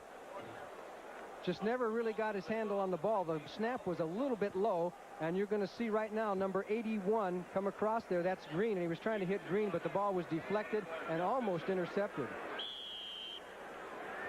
So it is 4th down. The Bears holding St. Louis in a very important situation. Only the 3rd punt for Carl Birdsong, averaging 40 yards today on his first 2. Fisher standing at the 10 of Chicago.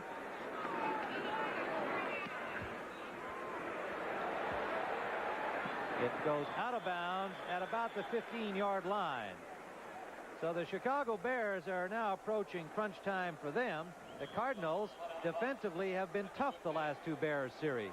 Let's see what happens when we return.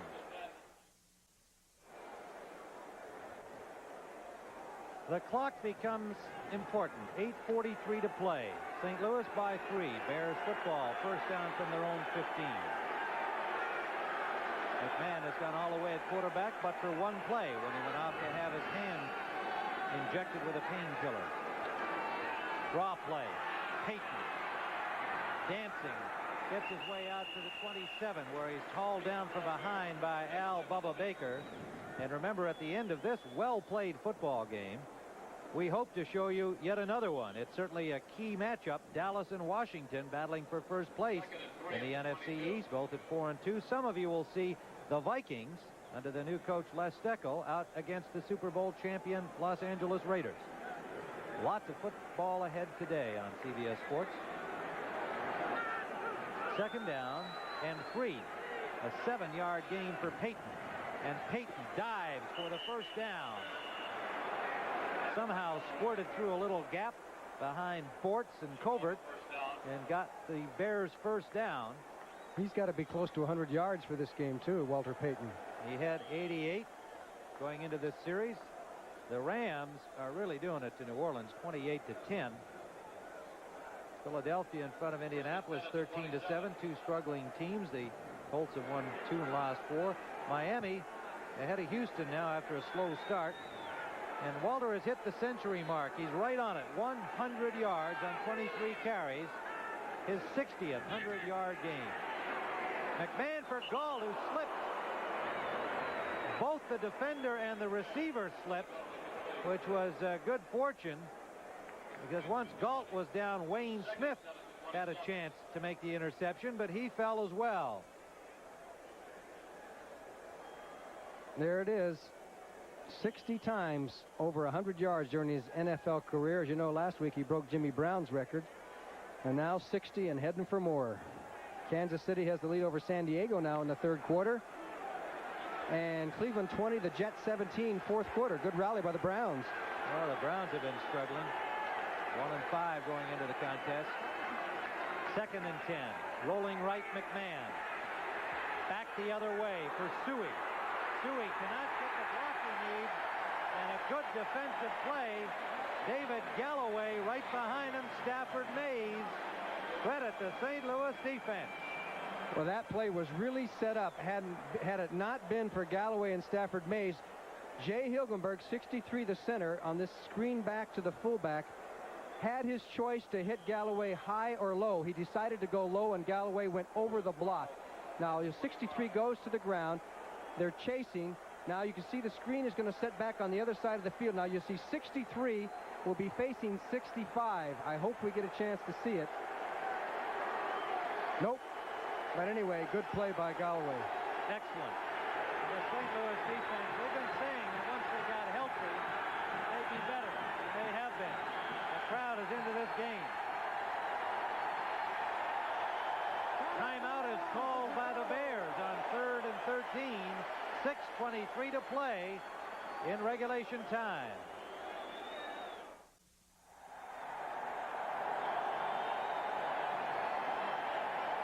The roar of the crowd. Busch Stadium. St. Louis. Cardinals in front. The clock now a factor. 3rd and 12 and a half.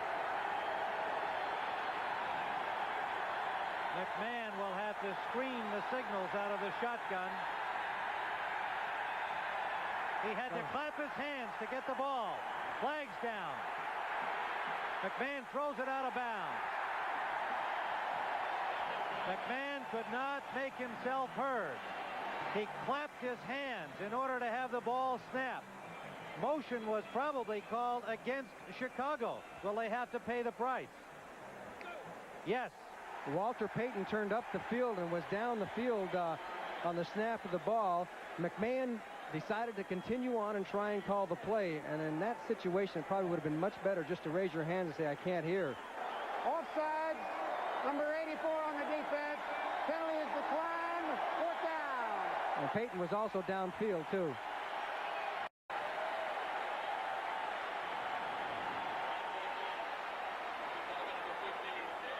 There you can see, there was the reaction. He snapped his hand so he could hear the ball, and it messed up the whole play. Well, the San Diego Padres have considered that their fans helped their baseball effort.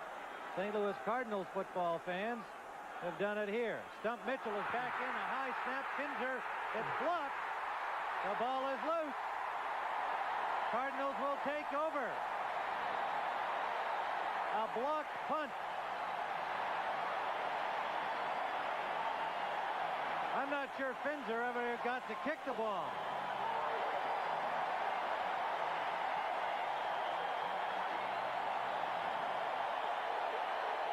Here comes the snap. It was high, but it wasn't that high. He more or less just dropped the ball, picked it up, and 2 men were coming straight at him, and he tried to punt the ball. I don't know if he ever really got his foot on the ball. I don't think so. It was a linebacker, Felonico Noga, number 57, who grabbed the ball, blocked the ball. Whether it was a kick or not, doesn't look like it is, but there's Nico right there diving into Finzer. And of course, Finzer at that point was effectively just trying to get some foot on the ball, having bobbled it, and it was recovered by the number 1 draft choice, Clyde Duncan, a wide receiver who was a holdout, has not seen action yet as a receiver, but comes up with a loose ball on the special teams at the 10-yard line of Chicago. And of course, another advantage of that situation is that once the ball was bobbled and the punter's moving around, you don't have to worry about roughing the punter. You can just come flying right at him, and of course that's what they did. St. Louis now has a chance to put this game away. However, a field goal would certainly not put the game away. They need a touchdown. First down, just outside the 10-yard line. Green wide to the right. Tilley to the left. Otis Anderson. A gain of 3.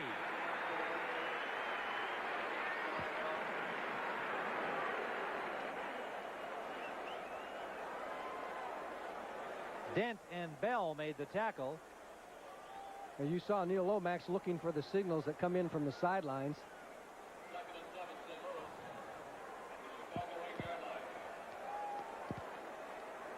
Anderson has 52 yards rushing on 15 carries. Marsh and LaFleur, double tight ends, are in. 80 and 89 for St. Louis. 2nd and 8. Anderson is dropped for a loss by Hampton. What a game Dan Hampton is having. Right there with him, number 50, Mr. Reliable in the middle, Mike Singletary. Singletary and Junior have had outstanding days today from the linebacking positions. Junior for the Cardinals.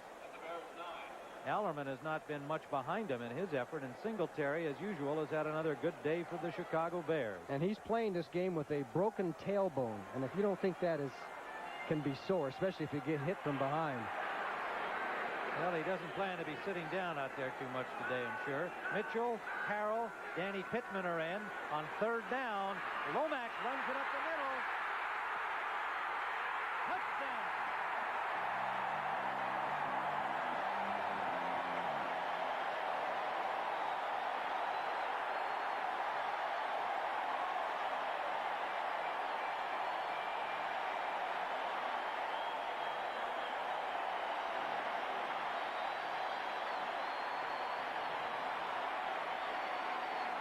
A huge 3rd down play by Neil Lomax. Taking a page from Jim McMahon as he scrambles, can't find the receiver, takes off down the field. Sean Gale gets a beat on him, and he dips to the outside. Todd Bell takes a try at him, but there was no way they're going to get him. He was determined to get to the end zone as he gets to the 1-yard line. There's Gale, and there's Todd Bell, and Lomax goes in. St. Louis in good shape. O'Donoghue, he has it. 4:38 remains in the regulation time. Cardinals 30, the Bears 21, 31-21. Score. Tim Ryan and Johnny Morris back in St. Louis. There's the man of the moment and the hour, Neil Lomax. The Cardinals, after the block punt, 11 yards in 3 plays. The touchdown run by Lomax. There's also a pass for one today.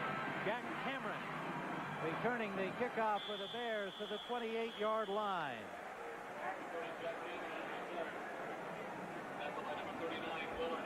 Well, next Sunday, a CBS Sports Special will have America's Marathon, Chicago, at 4:30 Eastern Time. And those of you who will have a chance to see that will probably be seeing both of the Olympic champions, Joan Benoit in the women's division, Carlos Lopes of Portugal, the men's Olympic champion, next Sunday beginning at 4:30 Eastern Time. And, of course, the Chicago Bears will be in Tampa next week, so Chicago fans can have themselves an afternoon of football action and marathon excitement from their own city of Chicago. McMahon on first down. Under pressure, gets it off, intended for Suey. The rush came from Al Baker, number 60. And it is second down. Cardinals lead by 10 points thanks to the big play by Lomax and the bigger defensive play. There's Bubba Baker reacted. He's saying we got him. Jim McMahon helped Bubba Baker up. That's kind of a reverse of what happens usually. Second and 10 at the 28. Lomax has passed for 271 yards today and a touchdown, 14 of 24, and has rushed twice for 29 yards and scored a touchdown. The key one here that may have cemented things for St. Louis. Second and 10. McMahon going deep for Willie Gault. And it is almost intercepted by Lionel Washington. And let's pick up an NFL Today report from New York and Brent Musburger. Tim, if the Buccaneers kick this field goal, they would move into a tie with the Bears if they can't come back. But O'Reilly misses it against Detroit. The Buccaneers and Detroit, they go to overtime at the Silverdome. Back to Tim. Well, they are in overtime, the Bucs and the Lions. So some excitement involving those two teams that will directly affect, as Brent just indicated, the Chicago Bears' role atop the Central Division. If the Bears lose here, they'd fall to 4-3. If the Buccaneers can win in overtime, they would be tied atop the NFC Central. They're now doubling the Bear wide receivers a little bit more. Emery Moorhead is the guy that ought to have some running room. Third down, the rush on McMahon. He gets away from one man, the safety Kay, and now has to take it outside where he is stopped. Junior and Howard, the linebackers, and this excited St. Louis defense has done the job at every important turn today. And a little extracurricular activity there involving Stafford Mays, number 76, and a couple of the Bears. Well, there's no question that the Cardinal defense has really turned on. They are playing very, very excited football. Unnecessary roughness after the play. Number 76 on the defense. Number 26 on the offense. Offset, fourth down. Mays and Suey, I believe, was the Bear player who got into the little altercation with Mays. Physical mismatch for sure. And Jim Hannafin saying, hey, Stafford, don't worry about it. You've had yourself quite a day out here today, which he has. And he comes right back out. Well, the Bears have McMahon in there, and it's a fourth down situation, and apparently they are not going to punt with 4 minutes and 3 seconds to go. Fourth down, and the Bears at desperation time now have got to somehow keep the ball, make something happen fairly quickly. If they did come up with a touchdown, of course, if they could get that within, say, the next minute, then obviously this game would be far from over. Lots can happen in that 2-minute situation, but they've got to, A, keep the ball, and B, get a quick score. The Cardinals defense has other ideas, and they have played awfully well today. Fourth down. McMahon running out of time, and he tackled before he could get the ball away. So the Cardinals will take over. Curtis Greer was the man who had a hold of McMahon. And while it will be an incomplete pass, the effect is the same. Cardinals have a first down at Chicago's 32. And they have returned to form. They had 59 sacks last year, got off to a slow start this year, but now it's starting to come back. These have been two of the Cardinals' offensive heroes again this afternoon.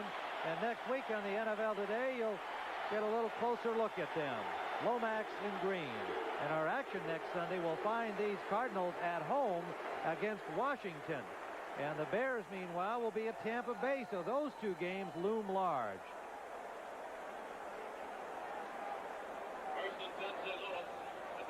The Cardinals, from their own 32, Tyrone Keys comes on for the first time today that we have noticed at least. He was a non-starter because of an injury. And St. Louis has taken a timeout. They lead by 10. 3:58 on the clock. Very confident Neil Lomax this week felt that they could burn the Chicago defense, despite the fact that they felt they would have to reduce the number of plays that they could run, that they would give the Bears enough looks, enough formations, and then hit them when the Bears came with the blitzes. And so far, it's worked out. They have 31 points to 21, but their defense has certainly been every bit as important. Lomax having himself another outstanding afternoon. And interesting, Johnny, when we were talking to him, he said, well, you know, I felt from Jim Hanifin's suggestion that I could maybe consider what the stats have been on other quarterbacks, great quarterbacks of the past. And these were three of the guys that he seemed most concerned about. And through 3 seasons, you can see his rating is a higher one than that of the greats Namath, Burt Jones, Kenny Stabler. It's given Lomax enormous confidence that he's done so well in his 3rd year, after 3 years, we should say precisely, as these great quarterbacks did after 3 years of their NFL careers. First down. Lomax gives to Anderson. Anderson has a first down to the 17 of Chicago. Al Harris and Mike Singletary make the tackle. Anytime you see the tackle, the off tackle, number 67, Lewis Sharp, come through the hole, watch 67 come through the hole all by himself. If he can get through there like that, you know the back is on his way. As Gary Fensick tries to make the tackle, Sharp takes him out, and then a bunch of Bears knock him down. The Bears defense has broken. It has been broken by the Cardinals. 15-yard pickup for Anderson, who now has 66 yards on the day. First down, St. Louis, threatening to blow it open. And they are already in command. Anderson stops after a gain of 2, close to the 15-yard line. Mike Hartenstein, Steve McMichael on the tackle. And coming up next, we'll be going to either the Dallas at Washington game or Minnesota at the Los Angeles Raiders. And Cardinals fans most interested in the Dallas-Washington game for sure. It appears that the Bears are going to be 4-3 after this game, and so will the St. Louis Cardinals. If Tampa Bay wins that overtime game, they would be also 4-3 and tied with the Bears for first in the Central Division. They're in overtime right now. The Giants have defeated Atlanta to move to 4-3 in the NFC East. This is Anderson. Anderson trying to break to the goal line, and he is just short. Stumbled and hustled with a second effort and nearly got it to the end zone, but Fensick stopped him from going in. It'll be a first down on the doorstep of the Bears goal line, the ball at the 1-yard line. Send him out on the field. And they're really making the counter work. It's an action going one way, and finally Fensick gets a hold of him, 45, and Otis says, I want to get to that end zone. Didn't quite get there. 82 yards now as we have hit the 2-minute warning at Busch Stadium in St. Louis, with the Cardinals about to wrap up a victory over the Chicago Bears. They lead by 10.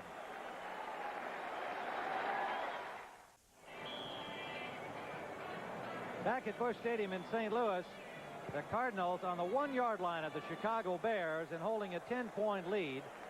Their victory today will move them to 4-3. And meanwhile, the New York Giants defeated Atlanta today to move to 4-3. So there is a jam up atop the NFC East. And the game following us, Dallas and Washington, will determine who the leader will be. Harrell, Farrell, and Randy Love are all in the backfield. And that is Willard Harrell, a 10-year man who is stopped behind the line for a loss of about a yard on the play. 32-year-old Willard Harrell, a handy man. There's that Giants final, 19-7. And quite a rebound off their loss to San Francisco. Miami handing it to Houston again. They're unbeaten. Houston is winless. There's the one that's in overtime, and that affects the fortunes of the Chicago Bears. Jets leading Cleveland. That's been a seesaw affair. And New England 17-14. That's another seesaw affair. In the fourth period. And Philadelphia in a match between the NFC and the AFC, 16-7 over Indianapolis, fourth quarter. Timeout on the field at this point. If the Eagles can win, they'll get to 3-4 in that crowded NFC East. When the ball Indianapolis is made ready will for fall play, to there'll 2-5. be 18 seconds on the 30-second clock. The 30-second clock was not started. All right, a little clock problem here. Technical difficulties prevailed on the 30-second clock, so they're going to tack on 15 seconds. And that's what the time remaining will be for them to get the ball in play, as it's ticking down to 10 now. Almost irrelevant, these developments. Second and goal. Cardinals in command. Randy Love close to that goal line. And he is stopped short. Randy Love went 4 yards for the first Cardinal touchdown today after Lomax had hit Roy Green for a 37-yarder to set it up. Roy Green was second in yardage in the NFC going into this game, and he had, what, 160, 170 yards in receptions. He's got to be getting up there. Well, after all of the excitement of NFL football today, you'll have this outstanding Sunday night lineup. 60 Minutes starts it off. Murder, She Wrote, that new series, followed by the Jeffersons, Alice, and Trapper John M.D. A fine evening of entertainment as usual. Willard Harrell. Touchdown.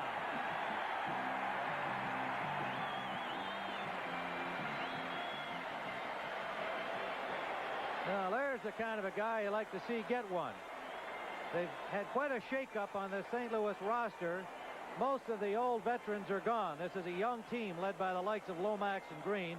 Here's a 32-year-old, 10-year man who came over in 1978 as a free agent from Green Bay. They just can't cut him. Every year he sticks with the lineup, and that's the kind of a guy you like to see get a touchdown.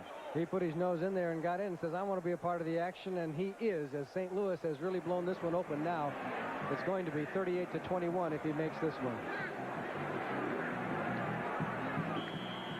O'Donoghue has the point after, and the Cardinals have handily taken this game from the Chicago Bears, breaking up a close game at halftime, a 3-point margin, and taking the play away from the Chicago Bears in the second half. After the Bears, remember, had used up 11 minutes of the third period on their touchdown drive, with Matsui going in from a yard out. But from that point forward, it's been all St. Louis. Our executive producer of CBS football coverage of the NFL is Terry O'Neill.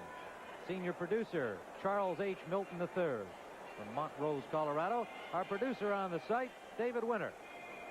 And our director today, Peter Bleckner. Associate producer, Joe Carolet. And this outstanding technical crew and our broadcast associates working down there in what we call our Chiron. They put up the things you're reading right now, among many other duties. An outstanding technical crew. We hope you've enjoyed the action. This has been an exciting football game, at least until the Cardinals broke it wide open late in this fourth quarter. The Cardinals defense has got to feel real good about themselves, because they contributed mightily to the success going along with the razzle-dazzle offense of Lomax and company.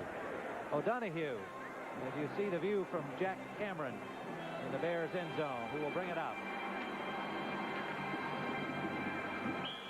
Out to the 20-yard line. Well, let's find out what happened in overtime. Tampa Bay and Detroit. It affects the Bears' fortunes. Here's Brent Musburger. Tim, Detroit gets the ball after the Buccaneers can't move it in overtime. Leonard Thompson breaks to the end zone, and here comes Danielson's pass, and the Lions beat the Buccaneers in their 2-game winning streak, and that is a boost for the Bears. Detroit's 2 wins this year, both in overtime. Back to Tim. Well, some consolation for Chicago Bears fans indeed, as the Lions defeat Tampa Bay in overtime. Detroit moves to 2-5. Tampa falls to 3-4, so the Bears will remain alone in first place, despite their defeat here at the hands of the St. Louis Cardinals. Thomas and Gentry are the running backs here on first down, and it's Rusty Lish at quarterback and overthrowing Dennis Gentry. They're 29 seconds and counting, and they got a little heat on Lish on that play. The charge led by Baker again. We'll be going directly to one of these 2 games. Most of you will see the Cowboys and Washington, each at 4-2. The Cardinals will now be at 4-3. Some of you will see the Vikings, who are 2-4 and affecting the Bears race in the Central Division, out against the L.A. Raiders, who are 5-1 and looking like the Super Bowl champions they are. Bashnagel, Brad Anderson in at wide receivers, and Lish gets the ball off as he is dropped by number 75, number 75 Curtis Greer, and it'll be an incomplete pass. Or are they going to give him the sack on that play? I believe they're going to give him a sack, as Mike Ditka's team now has dropped to 4-3 after that 3-0 start. They played a good football game here. 3rd and 16. 15 seconds on the clock. 14-yard line. Jim Hannafin going around with congratulations for his team as they now can look ahead to a big confrontation next week with the Redskins. Third down, Lish near the end zone. Gets it upfield. It's going to be intercepted. Yes, Lionel Washington. Lionel Washington, the intended receiver, was Jack Cameron. And so the game ends on that interception. And so, for Johnny Morris, this is Tim Ryan saying so long from Bush Memorial Stadium in St. Louis with a final score. The Cardinals 38, the Bears 21. Coming up next, the Dallas Cowboys against the Washington Redskins from RFK Stadium in Washington, or Minnesota at the Los Angeles Raiders. CBS Sports coverage of the National Football League will continue after this word from your local station.